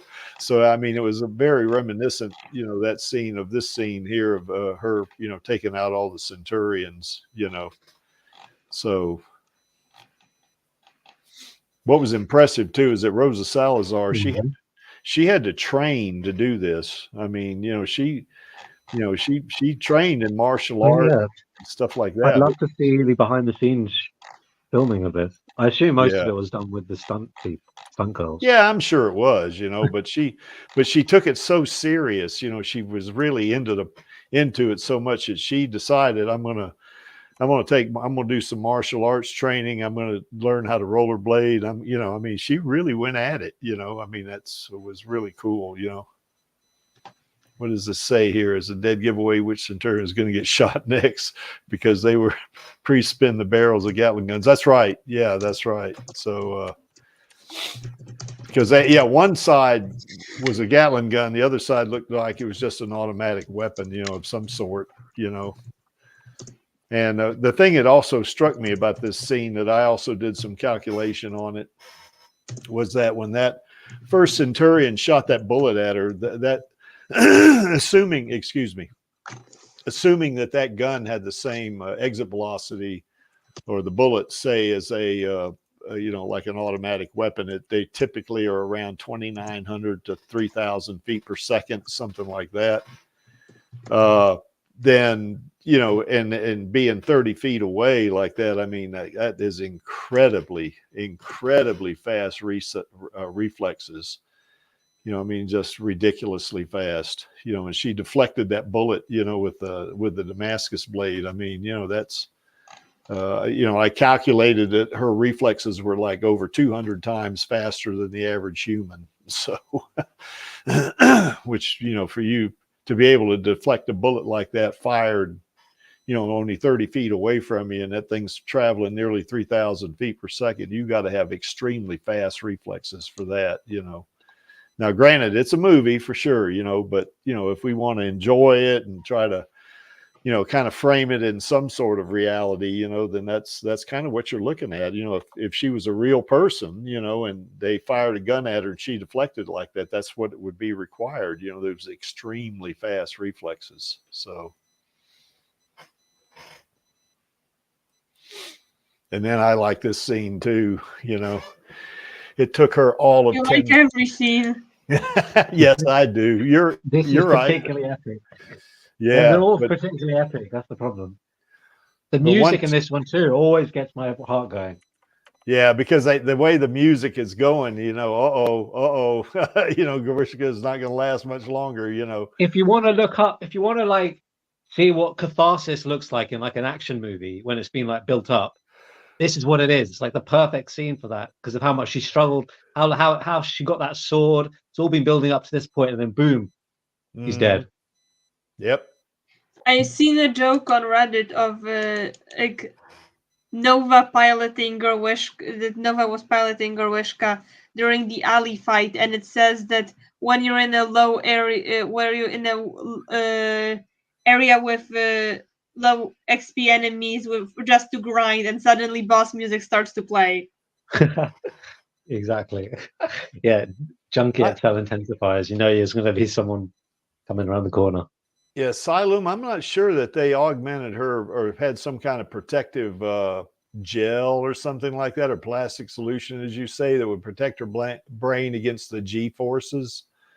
You know, I think he's referring to the thing that happened in the manga, and just yeah, because that's how she survived being in the scrapyard for 200 years in the manga. If she was in the scrapyard for 300 years in the movie, then we can safely assume her brain was somehow augmented, because come on, human brains with no addition, that don't get additional water or nutrients, or won't just stay functional for 300 years. It has to be somehow augmented to be more durable. Yeah, and I know in the novelization they talk about that time stasis field, you know. Plus, also she's got those nanites, you know, that are also that certainly work on her mechanisms, you know, on the machine part of her body. But we've if her also brain was kept that long alive for that long by nanites, that it would have. I'm pretty sure that already counts as being augmented. Yes, I agree with you. You know, because I think those nanites, in addition to preparing her body and keeping it going, it probably would also repair the organic part of her too, you know. So yeah, that's right, Bad Man. That's kind of what Channel was saying, that Alita's brain was augmented. So yep. But yeah, I mean, if you're going to be in a scrapyard for 300 years, you know, by the Martian military. Yes. Bastards, leave my baby's brain alone. Your baby would be dead by now if they hadn't augmented her. That's right. Okay. Yeah, they can do it. Okay, Vladi, they can do it. She's got a nice strong brain now. But anyway, I like it because let's be honest. If Alita had a nice normal life on Mars as Yoko, and wasn't drafted into a war as a teenager, and just had a normal life, then she would have died on Mars as Yoko 200 years or 100 years earlier, and we would not have an Alita. That's right. Exactly. That's a really good point. Go ahead, Smendrick. I only want to agree to this. Yeah. I think we're doing the same thing. But I did note that when you know, she tells Garushka, "I'm just an insignificant girl," and he shoots that grind cutter at her. 10 seconds after he did that, he was dead. So it was, or less than 10 seconds. I mean, you mean he was dead? Yes. He was like a dead cyborg walking is what he was. Because I mean, you know, at least she cut him from the top down. Would have been more painful going the other way. Yeah, I think so. Well, I don't know about the pain part of it. You know, when because if you're going top down, he's gonna lose consciousness quicker. Yeah, but remember when she kicked his arm off with the axe kick, he didn't even feel it. You know, I mean, if you take somebody's arm off a human, it's going to be excruciating pain. You know, so I'm not sure. I think he still feels pain. Yeah, could be. The cyborgs feel certain. With how well they control their body parts, and how Alita says she can feel with her fingers, they definitely, I'm assuming they have less sensory feeling than you would with a normal limb, but they do feel, still feel with them. But I don't think it would make sense for cybernetics to replicate excruciating pain. It would make sense for them to replicate pain as a signal of, wait, no, you're damaging your limb, stop doing that thing. But it doesn't make sense for them to replicate excruciating pain, since that humans in excruciating pain can't act rationally. So if you could choose to never feel excruciating pain, just intense pain and nothing beyond that at most, you'd probably go for that. So it is a very uncomfortable for them to feel, and they do feel that there's something wrong with their limb, so they do feel pain with it, but they're not gonna feel like the pain of a live limb being ripped off. Well, when you touch stuff, why the hell would someone code that to be an option? Yeah, when you touch stuff, though, when you feel it, That's actually pain, but it's just at a low, extremely low sensitivity level. Yeah, So, like I'm saying, it makes sense for them to feel some Yeah. pain because Yeah. it's the body signal of stop what you're doing. Yeah, exactly. Or if they, or something wrong, maybe you should check it out. yeah. But it doesn't make sense for them to feel the levels of excruciating pain that can happen naturally with extreme mutilation. Or you pick up something and, you know, you don't feel it, but you crush it, you know, or something like that, you know. So, yeah. By the way, Siloom, I think you know this already, but, you know, Alita does have a brain chip in Last Order. So she's an android in Last Order. So, you know, but yeah, that was after she met Ito, of course. So, and of course, this, yeah, go ahead. Yeah, go ahead. I just hate hearing about brain chips. Like, makes me want to cry. Well, it's still Alita, you know, she still Leave has Alita's her brain alone. Well, yeah, well, Vladi, I guess we don't want to spoil it for you, so I'm not going to say any more. No, it's very traumatic, and I haven't even read it. Oh, okay. So yeah, well, just buckle up when you read it when you get that far. So anyway, Yeah. Alita at the end, you know, I mean, I did a little video on this, you know, where, you know, she's you know, kind of, I mean, she's hurting, you know, because she's lost Hugo, and it's really impacted her, you know, emotionally and stuff like that. And at the very end, you know, she's pointing that blade up there, you know, and I'm doing captions on the bottom, and that when she points the blade up there like that and zeroes in on her face, I said, "Go get him, girl," like that. And then of course they go through her pupil, you know, and then the Alita Battle Angel, you know, thing comes up, you know. So, but I really like this, the way they transitioned from the frontal shot of her face going through her pupil, and the music, you know, Junkie XL's music comes on, and then of course it kind of, you know, transitions over to Dua Lipa's music. You know, I mean, just outstanding. You know, I mean, it's just really a great way to kind of take you through the end of the movie like that, you know. So now, yes, I got a whole bunch of different favorite scenes, but we'll be here all night if we do that. So what about you guys? What are some of the scenes that you really like a lot? And there's a couple of them up there that I put up there that the Creek didn't put in there. So literally every scene with Alita is just a banger. Yeah, I would agree. Yeah. Yeah. It's so hard to just pick ones out. Yeah. But eating the orange, it's just that you could point. There's just so many things you could talk about in every single one. Yes. Because she goes through so much emotion in like every scene. It's constant. It's like relentless. The emotional journey she goes on. And that really speaks to Rosa's acting ability too, doesn't it? God almighty. Yeah. Rosa is just such a superb actress, man. She is just super. I know. It's like crazy Disney are wasting her on like some MCU bullshit and not letting her do this. It's like demonic, I would say. Boy, you ought to hear Mr. H reviews and his panel really pound away. Yeah, like we need to step this up a notch. We've got to bring Disney down somehow if they're going to hold Alita hostage and destroy culture. It just can't be having it. I'm pretty sure Disney's other bullshit is currently a bigger problem than them not having an Alita sequel done. No, it's a symptom. It's a clear symptom of the problems that they've got. Yeah, it's like the opposite of all that. It's like a passion project franchise.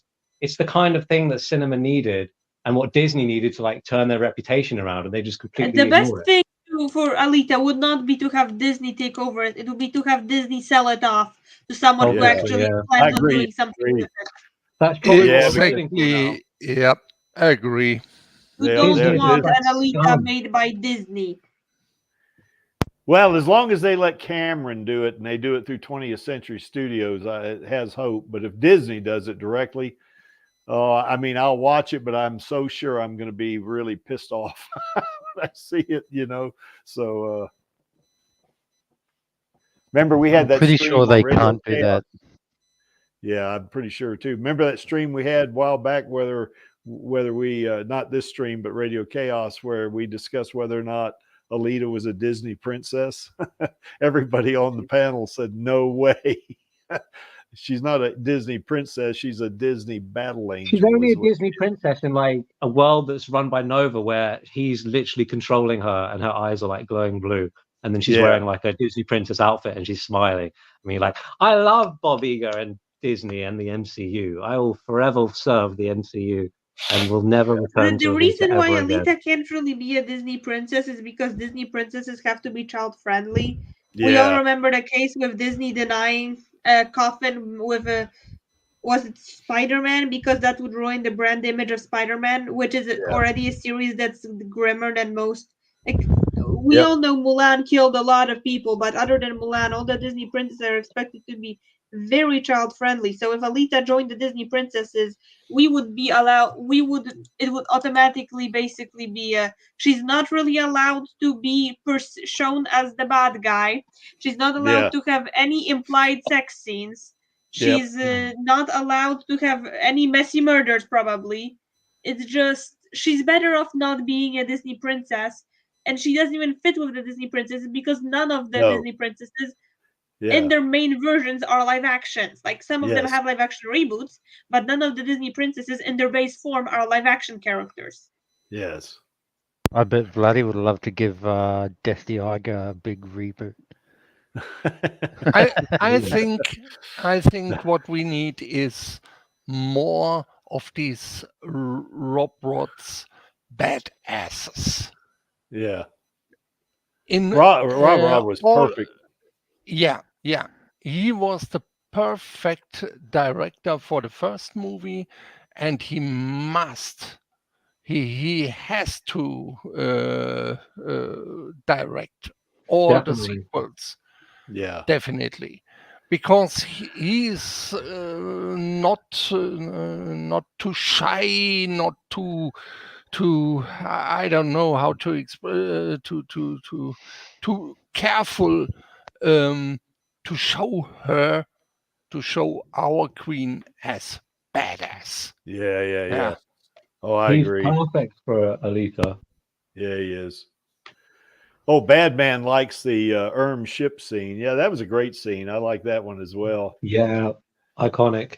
Yeah, it was. She's really, and the way every scene with the music as well is just perfectly, like, it leads up to her finding the body so well. The way she's like this exploring this mysterious ship. Yeah, it's just amazing. And it gets mean to the climax when with the purple force field. And she unlocks it using her like muscle memory from her 300 years ago. It's just perfection. Yeah. Every scene's like that. You mean the same? You mean the same ship that was in Bikini Falls? Yeah. Well, it's not there yet. Going there. Very good. It's not there yet, Angelus, because it doesn't crash there until say 2263. So we're we're 240 years early. We'll have to take a picture and put it on my tombstone because I'll be in the ground by then. You'll probably still be cosplaying and lifting weights.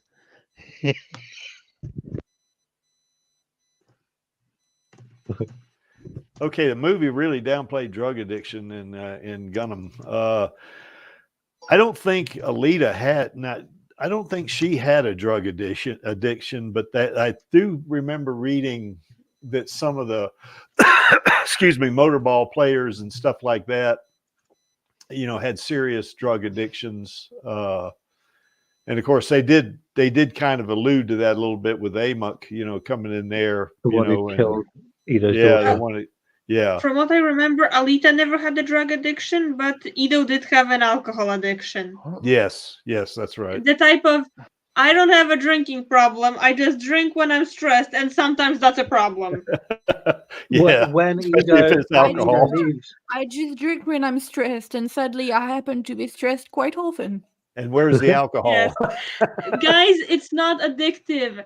I am not an alcoholic. I've been drinking every day for the last 10 years, and I'm still not addicted. I can totally quit whenever I want. That's like I saying. don't want to quit. That's You know like what? saying I'll prove it. I'll Vladdy. quit next week. That's like saying Vladdy isn't an Alita-holic. Yeah. Blottie's an Alita-holic. That's right. Yeah, he is. I ran Alita-holics Anonymous. It's this whole fandom coping with no sequel. Now that Alita has woken up the ARM ship, will the nanomachines fix it up and make it operational? I think it was. That's a really good question. You know, I mean, I think the systems were still active, but they weren't really operating, were they? I mean, until she poked in that code, you know, on that keyboard, you know, that took down the force field around the berserker body. It was just kind of in a quiescent state, wasn't it? So that's a good question, Bad Man. Wow. Is chocolate a drug? Alita does have a chocolate addiction, perhaps. Does she? I mean, she really likes chocolate, but it's not like we only see her eating it and then mentioning it again. It's not like she's constantly trying to sneak chocolate. Yeah, she only eats it once, and even in the manga, she eats chocolate once in Last Order, and she says it's because she needs sugar to keep her brain working. Yeah. So, like, she does like chocolate, but it's not an addiction. She's not constantly trying to sneak chocolate. She's not constantly. She's not shown eating chocolate regularly. Yeah. I do. I snort the chocolate. I love the chocolate. Me too. Yeah, me too. Like it's standardization. We don't see much of her, so every every bit of her that we see, the fandom kind of just takes that and runs with it and expands on it so much. It feels like a major part of her character. It is a major it's just a moment shown. Yeah, it is. But to her, it is like the best thing she's ever had in her life. Personality in 2 hours. Yeah. But that's why it's so memorable, because to her it is like the best thing she's ever had in her life. So then the audience she remembers. No, that's because she doesn't remember her life. Like, it's the best thing she had in her, like, I don't know, 2 weeks life. That's why it makes such an impression, though. Rosa Salazar really sells like how much she like is loving this chocolate, and it just makes you like want to feed her chocolate all day, so she'll be that happy. You know, one thing. Go ahead. I don't think she has a chocolate addiction. She just likes chocolate, but after Yugo's death, what if she starts associating the taste of chocolate with Yugo? Yeah, she stops eating it because he's the one who introduced her to chocolate. Like, that's when you had canon that post Yugo's death, she associates the smell and taste of chocolate with Yugo. Yeah. It could probably go to either extreme, because she'd reject it completely because it's her link to Hugo, or she'd have like a desire to get to like be as close to him as, like, you know, a child to their parent, for example. Like they want to be as close to them as possible and do things that remind them of them, and chocolate is one of it. And then obviously the more that she wants to remind herself of Hugo, the more chocolate she eats, and then, you know, the cycle starts. Well, let me go down the panel here. Matt, too, what do you have a favorite scene? Or I'm sure you have many, but the opening scene, the first time you see the scrapyard, and the first time you see Hugo grabbing Alita and lifting her in the air. As I said, that made me cry, because to me, like, it was straight of the manga, and it was the accomplishment of years of being fan and wanting that, and I love like the end, like just the end of the movie where I cried my eyes out because it was such a great movie. Yeah. But other than that, I like the fighting scene where she puts her arm inside Gorishka's eye. That was pretty nice. Exactly like, in fact, I like everything that looks like the anime, basically. Yeah. And there's a lot of that. Yeah. There are a lot of that, but there are a lot of canon diversion stuff too. Not that it's a bad, not that it is a bad thing. Does it trigger you every time? Yeah, like you can see a lot of inspiration and like a lot of homage, and technically like what you could call fan service, because as a fan you understand every little tiny thing they did with it. But like scenes that are exactly like the manga, they're not like too many. I haven't seen the movie in quite a while though, so I should rewatch it. Yes, you should rewatch it, Matt, too. I mean, I'm too busy rewatching in loop Cyberpunk and Shaman King currently. So Well, that's okay. I'll still send you a dog tag. So I'll get you, thank or you. get you, No, get you a code. I'll get you a code. You and Channel, I'll thank get you a you. code. I'm a proud member of the Alita army, and I still have like one shelf and a half with only gun and Alita stuff, especially Aw. like Alita and Zek stuff. Yeah, nice. Smendrick, Shit, you got a. Oh, go ahead, Natu. No, I just bought my hair clip. So I okay. just broke my hair clip, so I'm upset. Sorry. That's no problem. Smendrick, you got a favorite Okay. scene you want to bring up? Yeah, starting at 0 timeline and ending at 2 hours and 2563. 2 minutes later. Yeah. Okay. Yeah. No. What I want to say or add is there are so many scenes. The more often you watch the movie, the more scenes you ask for more. Show me more of this situation, even if it's trivia. The kids playing this motorball game, this training around the fountain, for example. Yes. Or watching Alita walking together with Hugo through Iron City, hand in hand. Or these scenes in the Badlands. I don't want to repeat yet now all the scenes. And for example, another very underrated thing is the scenes on the tubes, on these heat pipes or whatever these supply I don't know, not those to Salem, but between the buildings in Iron City. Yeah, like in the chases and stuff. Why there are marketplaces, complete marketplaces on these tubes. What can I buy there? What do they offer? Are they constantly there, or is it market always moving? So many things to where I just have one request: show me more. That's how good world building is supposed to look. It's supposed to feel like the world's alive, but you don't see all of it, because in reality you don't see all of the world you're in. So if you have a feeling of cool, show me more, that's probably a good thing, even more so when the world isn't the main point of the story, because as much as exploring the world is part of the story, the main focus of Alita isn't the world building. Yes. At least the main focus of the movie isn't the world building. Yep. Well, thanks, Mendrick.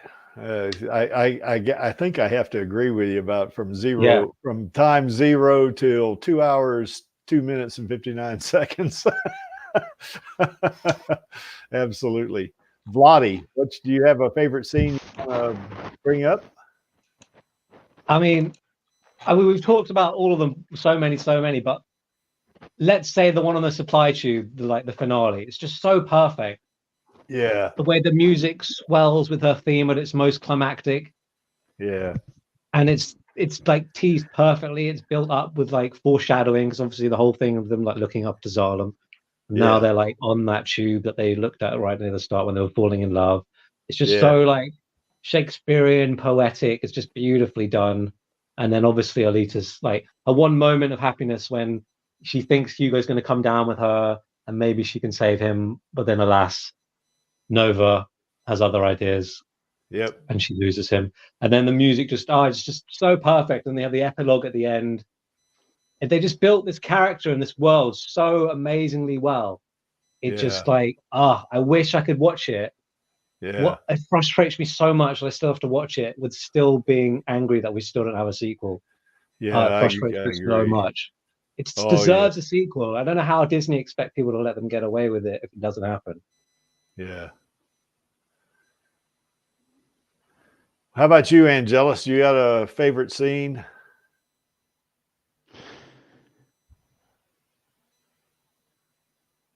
He's too busy sending like Stellar Blade thirst pictures and stuff on Twitter.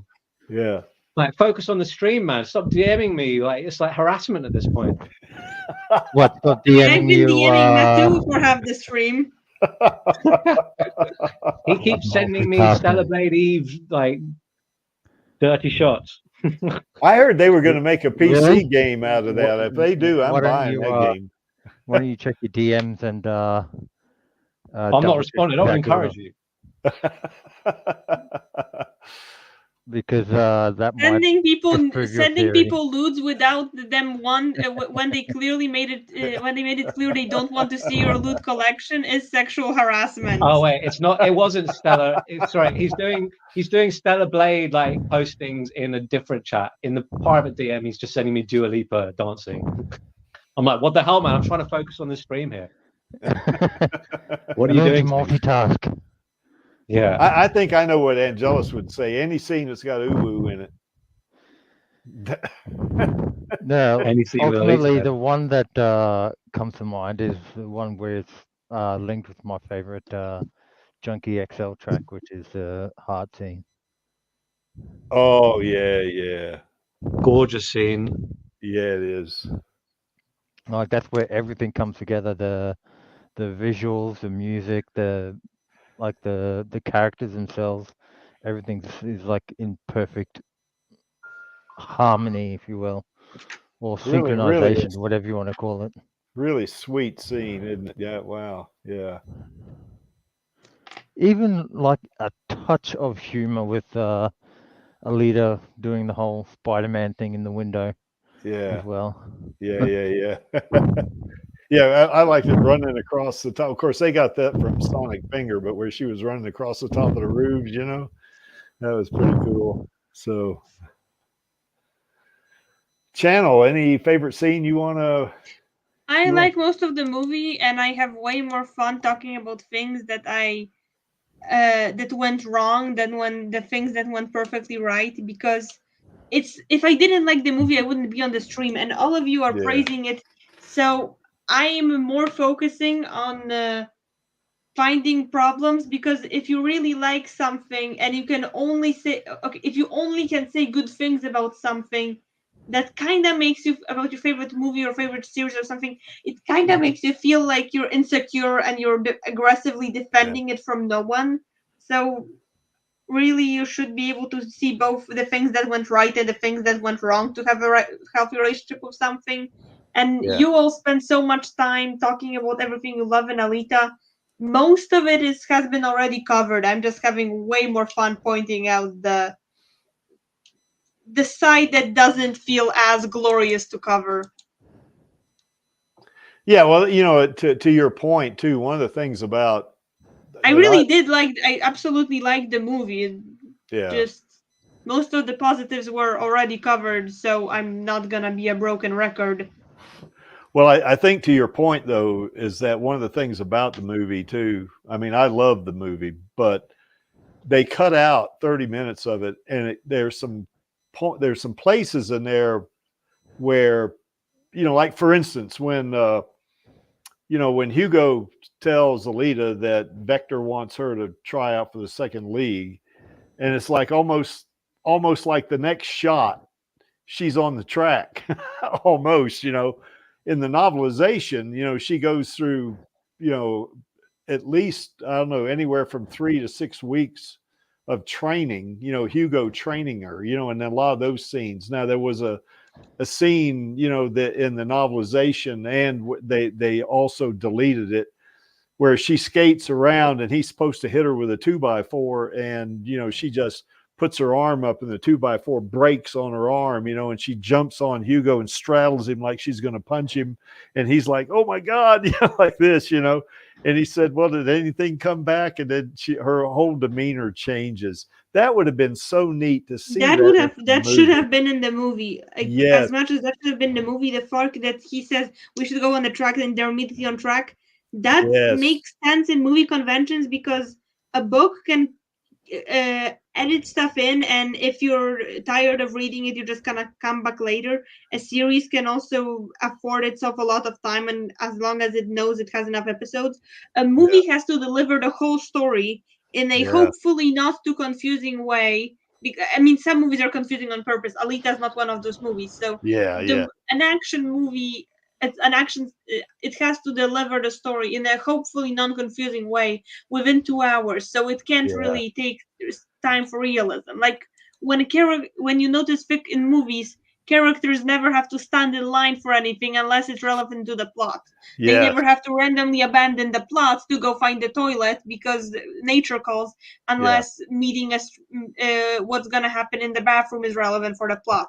Nothing that isn't absolutely needed for the plot is going to be shown on screen. So as much as that scene should have been there, the fact that he says we should do something and then they do that thing just means that nothing in between happened that is plot relevant. I agree, you know, but I do think it would have tied it together real well, you know. But that scene should have absolutely been there. Yeah.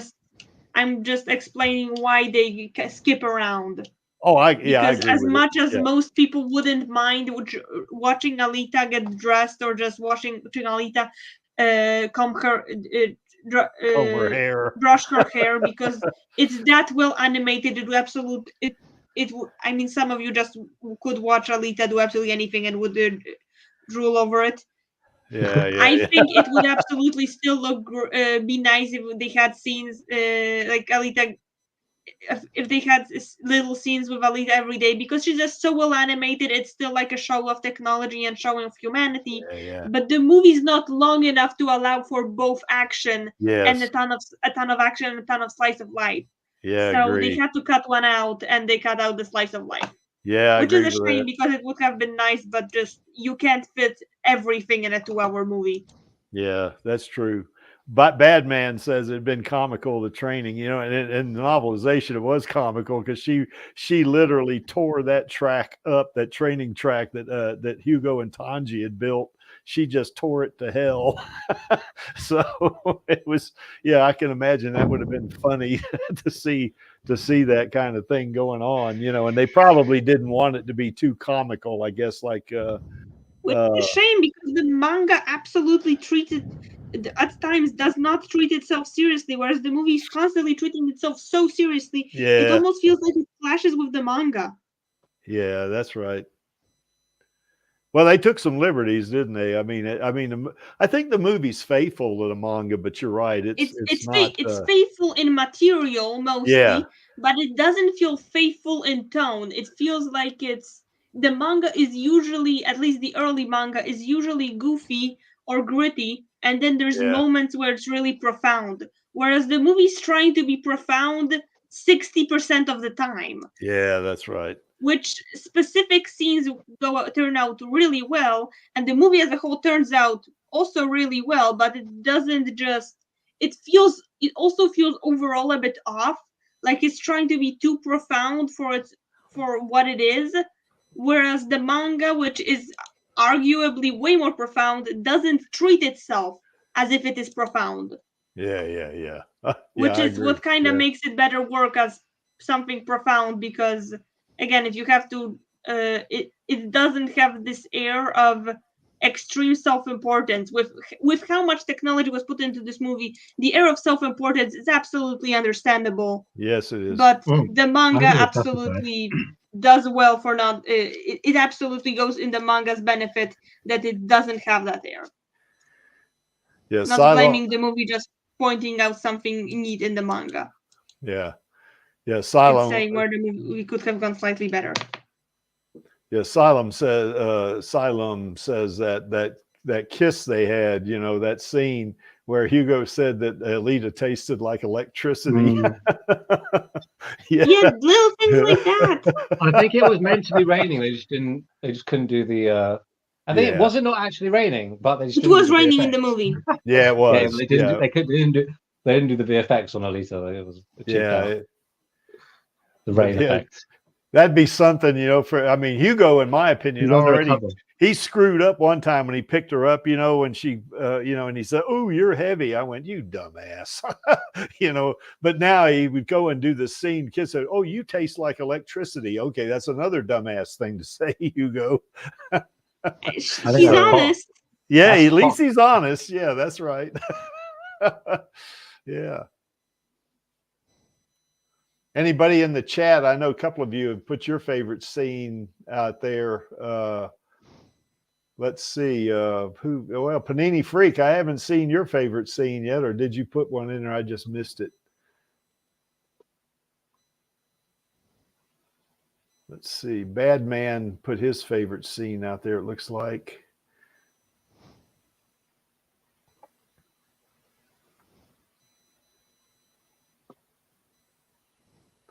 Oh, well, you don't have to, you know, so. So I was talking to Panini Freak. Oh, how do I choose? Yeah, that's right. I understand that. All of us have that problem, you know, because we all love the movie so much, you know, that it's kind of like Smendrick says, you know, from T0 up through 2 hours, 2 minutes and 59 seconds. That's the scene right there. So. Anything else, guys? No, there's so many scenes you could talk about, but it's like really late now. So I can think of one that is not because of narrative meaning, but because it's memeable. The part where it's, do you remember anything? It's mostly blank, and they look at her with hope, and she goes, "No, it's completely blank." That is me during a history exam. Yeah. I don't even remember my name. I thought you were going to say chemistry there, Channel. Nah, there I remember something. Oh, okay. It's completely blank. I don't even remember my name. Yeah. Literally forgotten everything. That is memeable. Like that one friend when you ask them what happened while they were drunk. Yeah, I've forgotten all the facts and my own name. Panini Freak likes the heart scene, so I like that scene too, you know. Gorgeous. Oh, imagine Alita offering you her heart. Well, you have to get her Uncle Creek's approval first, Pilati. No, I don't. She doesn't. Why would she need her uncle's approval? Exactly. I'm just being. I mean, you're not her legal guardian or anything. She doesn't live with you, so why would Uncle Creek being weirdly possessive again? Yes, he is. So sus Creek. Yes. Alita can give a heart to whoever she wants. Yeah, she can, and the Creek has nothing to say. The audacity of family members to think like, "Oh, I don't know if someone was dating. You have to go through me." Bitch, my ex's mom didn't know my ex was gay. Oh, jeez, really? And they were, God, okay. Whoa, that would be a surprise. We were already dating, and she didn't know her daughter was dating another girl. Her daughter who still lived with her. So, the audacity of family members. Oh, I would know. Oh, you have to go through me. Just don't have to. You know, Bad Man says that Ito wasn't looking through the correct archives. It could also be that they erased her data too, Bad Man, because you remember she was captured. And you know, I guess, you know, tortured and then thrown off the. Or they never had her data in the first place because he was going through the data of people who lived in the scrapyard. So why the hell would Zalem? So why the hell would someone who never was never registered in the scrapyard because they're from another planet? Why would they have information on them in the scrapyard archives? Yeah, or automatically. Or any entry above a certain age is automatically deleted with the assumption that no one lives longer than, let's say, 250 years. Yeah. Well, I do think that he did know eventually, though, that she was from Mars, you know, because he did say you were an berserker, but you know that at that point in time, you're right, he wouldn't have a clue to think about. Well, maybe I should check the Mars birth records, so he wouldn't know that. You know, how the hell would you? He there's probably no access to Mars birth records from Earth. Why would that's there right. be? Well, unless they have some kind of subspace Wi-Fi, maybe they could. Like if Earth, if there was still functional civilization, I would assume there is a shared internet or like internet styled something between Earth and Mars, but there isn't. We don't know if there's still civilization on Mars. Civilization on Earth is split between societies that barely interact. So interplanetary communication possibly maybe exists between Mars and Jero or some stuff, but there's definitely no like available for average citizen type of telecommunication. Right. Plus the war probably, you know, took out a lot of that infrastructure too, didn't it? So yeah. Pressure brain should have been obvious even attaching a doll body. Yeah, that he probably he did probably notice when he was attaching the doll body that she's a berserker, and that's how he knew, because how else would he have known? Well, he saw, he would have seen all the control mechanisms and all the subsystems. Yeah, so that's when he found out. Yep. All right. Anybody got anything else? Did we any other topics y'all want to talk about? It is kind of late, isn't it? So for the folks in Europe anyway. Oh yeah, it's 2 a.m. Which is everybody on the stream here except Angelus and I. Yeah. What time is it over in the UK? 1 a.m. For Matu and Channel. It's 2 a.m. in Eastern Europe. Yeah. Yep, 2 a.m. in France too. Guess we'll let you guys, get some rest. Yep. Did we miss anything, you guys? Well, every scene is worth talking about. Did we miss any? Yeah, a bunch. Yeah, we missed a bunch. We'll have to do another part 2. We'll have to do a part 2 of this stream. And we'll also, another thing we're missing, as Angela says every week, is the sequel. We're missing the sequel. So trying to depress me now. Yeah, I know. And you see there that center image. Yes, Channel. Alita loves her Uncle Creek. So anyway, I guess because he wants to get a sequel for her, though, not because he's anything special. Oh boy. Yeah, here's our queen right here, and goddess. That would be Rosa, and man, she's a great actress. Man, she's God. I mean, it's just about, you can hardly say anything. You can't say anything bad about her. I mean, she's just really superb. You know, I mean, I can't wait for her comeback next year. Oh yeah. I wonder how Rosa feels if she's listening to those. Does she feel flattered, or does she feel creeped out? Because either reaction would be completely understandable. Yeah. I want to know, is she more flattered or more creeped out? I have no idea. I hope not freaked out. She's an enigma.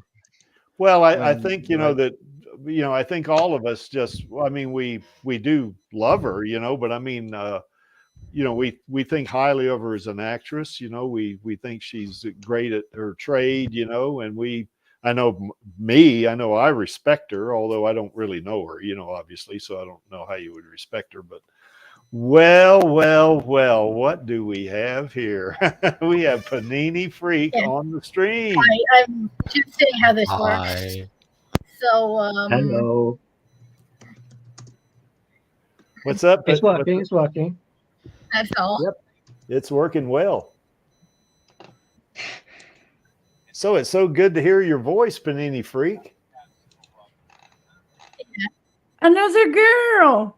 Yeah, Yay! a girl on an Alita stream. Isn't that amazing? Because it's usually guys, right? So, yeah, there is a little bit too much testosterone here. What? Sorry, I am a high testosterone female, so I am unfortunately also drugging up the average. As in, I'm not drugging up the average from them. but I am drugging. I am not drugging down the average by much. Well, I can tell you this about. I looked at the demographics on my channel because I got like 151,000 subscribers, and 2/3 of them are males, and 1/3 of them are females. So, so and an unknown percentage. Wait, how does it check the graph? Does it only count people who answer those little? It's not a survey. They don't. Or does it take everyone? I think it takes everyone. It's not a survey. It's they. I mean, it's. What if someone marked that they prefer not to say their gender when creating their account? Does it discount them or does it just guesstimate? I don't know how that works. I know of the male female split, where the people do give you the gender at the very least. It's 2/3 male, 1/3 female. That's the way that works, I think. So, but I don't know. I don't know the answer to that. Who knows? Maybe the folks that don't give them the gender, maybe they're all females and it makes it more 50-50. I doubt that, but it's probably not 50-50, but yeah. Yeah, I think it's mostly males. So, So anyway, Panini Freak, I'm glad you joined us, lady. That's cool, Yeah. Hi. So anyway, this is our queen right here, the queen of the Alita Army, and we think highly of her, that's for sure. Panini Freak came just in time to worship Rosa. Yep, that's right. Oh, wait a minute now, buddy. We don't worship her. We don't worship her, man. We just think she's a great actress. Yeah, I don't mean literally. You taking it very literally. But anyway, of course, I got 4 hearts on it, so I guess you could take that what you will. But and then, of course, I want to give a shout out to Elle Lamont and Jesse Fisher because they brought Screwhead to life, and I want to see Screwhead back in Alita 2 because I want to see her on Alita's motorball team when they take on Joshigan. And, it's kind of like Elle said in the interview we did with her. God, that's been a couple of years now, I guess.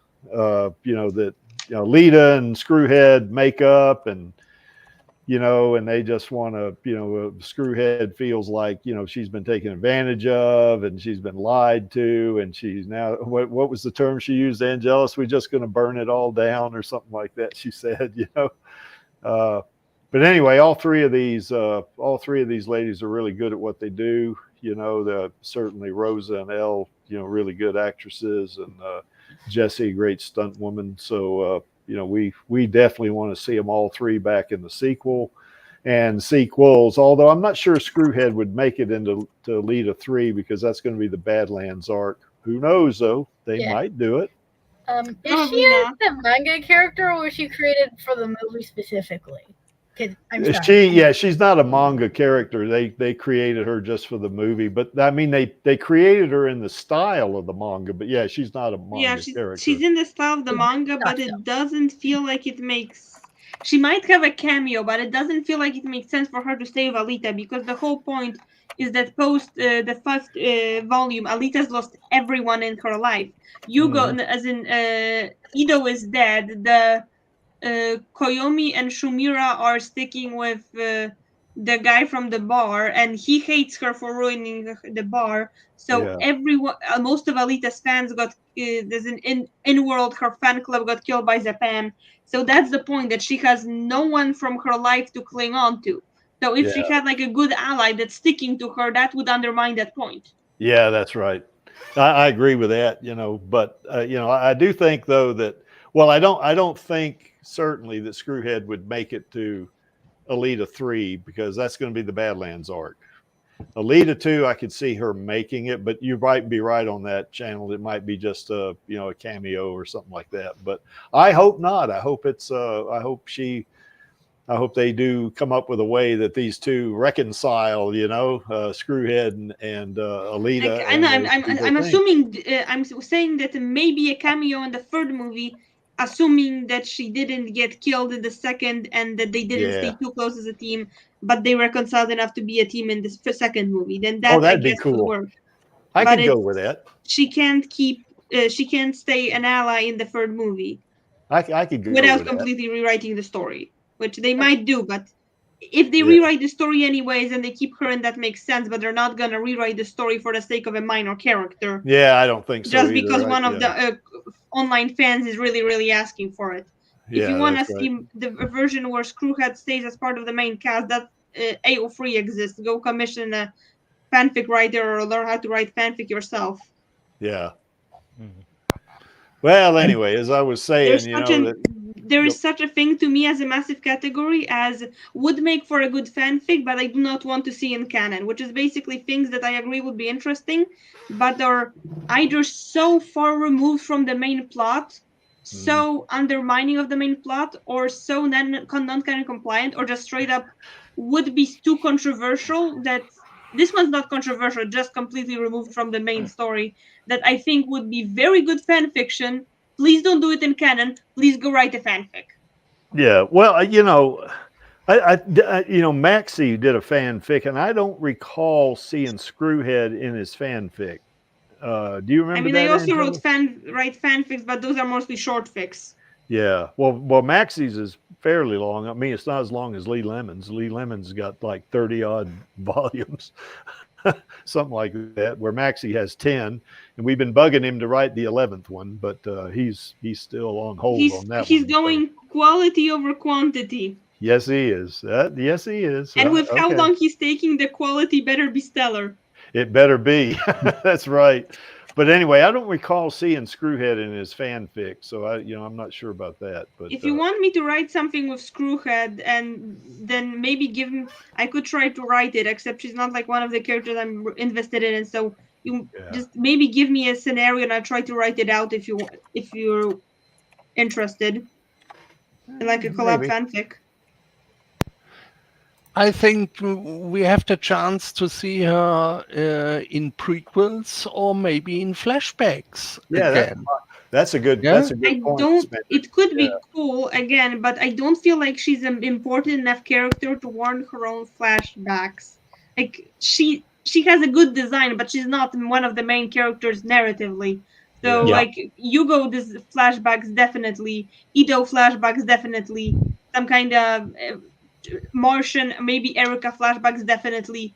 Screwhead flashbacks. I don't know. Maybe if it's a story with one of the other, maybe if it's an Ido flashback and it happens, and Screwhead happens to be one of the main characters in Ido's past, then that could work. But like, she's not getting her own. You have to get over it. She's not one of the main characters, and she probably won't be. Could get. Probably would be more like a prequel too. I mean, because she is one of the most Iron City's most lethal bounty hunters. So maybe they could do something with that. Maybe, but But anyway, and be that as it may, these three are really good at what they do. But as the Creek says every week, it sure don't hurt that they're pretty, because they are, and they're great at what they do. So anyway,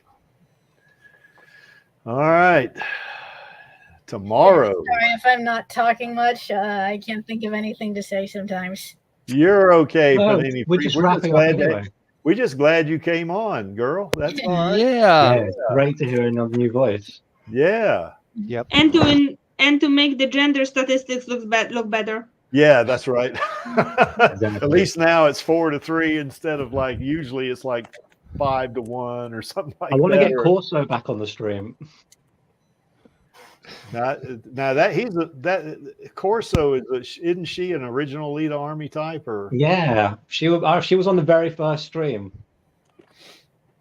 Yeah, I don't know if she's still on. She would have a great combo with Matu and Channel for sure. Yeah.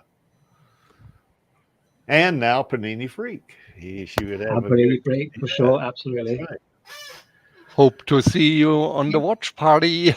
You betcha. Yeah. So tomorrow, that's right. We're gonna have another watch party, and this one is going to be it's going to be a regular watch party, obviously, but we're going to kind of add a little bit to it. Whereas we want the folks in the chat to also be giving us a commentary, you know, instead of just sitting there watching it and it's okay if you just want to watch it. You don't have to give us commentary, but you know, when you see something you want to comment on, then, you know, you put that in the chat. And what I'll do is I'll even ask Maxie if he wants to invite one or two folks in the chat, you know, to see if they want to come on and do some of that too. Sometimes we do that on Radio Chaos, you know. But I'm just trying this thing out. Not sure if it's going to be regular, but you know. Yeah, well, you're doing great, Panini Freak. It's not a problem, girl. You just more than welcome. You're in chat almost every week, so yeah, we're not used to your voice, but we're used to your input.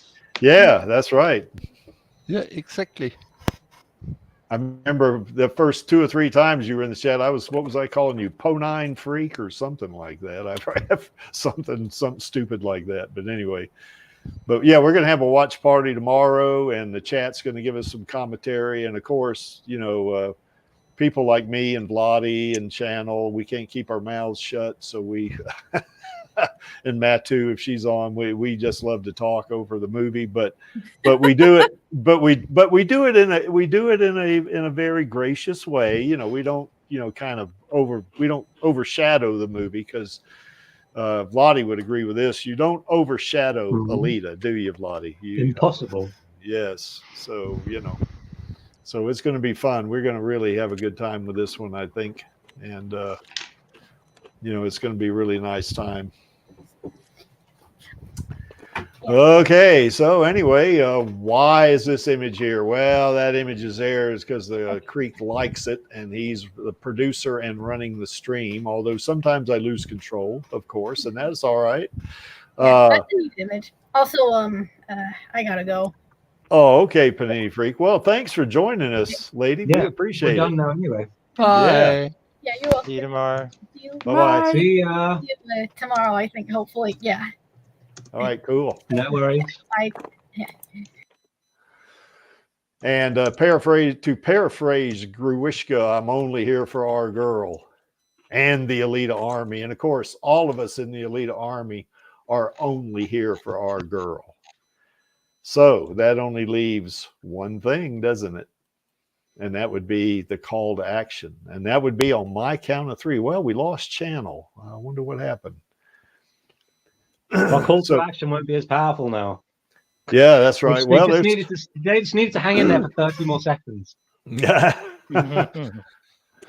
Well, let's go ahead and do it then. So the call to action will be on my count of 3, and that's going to be 1, 2, 3. Film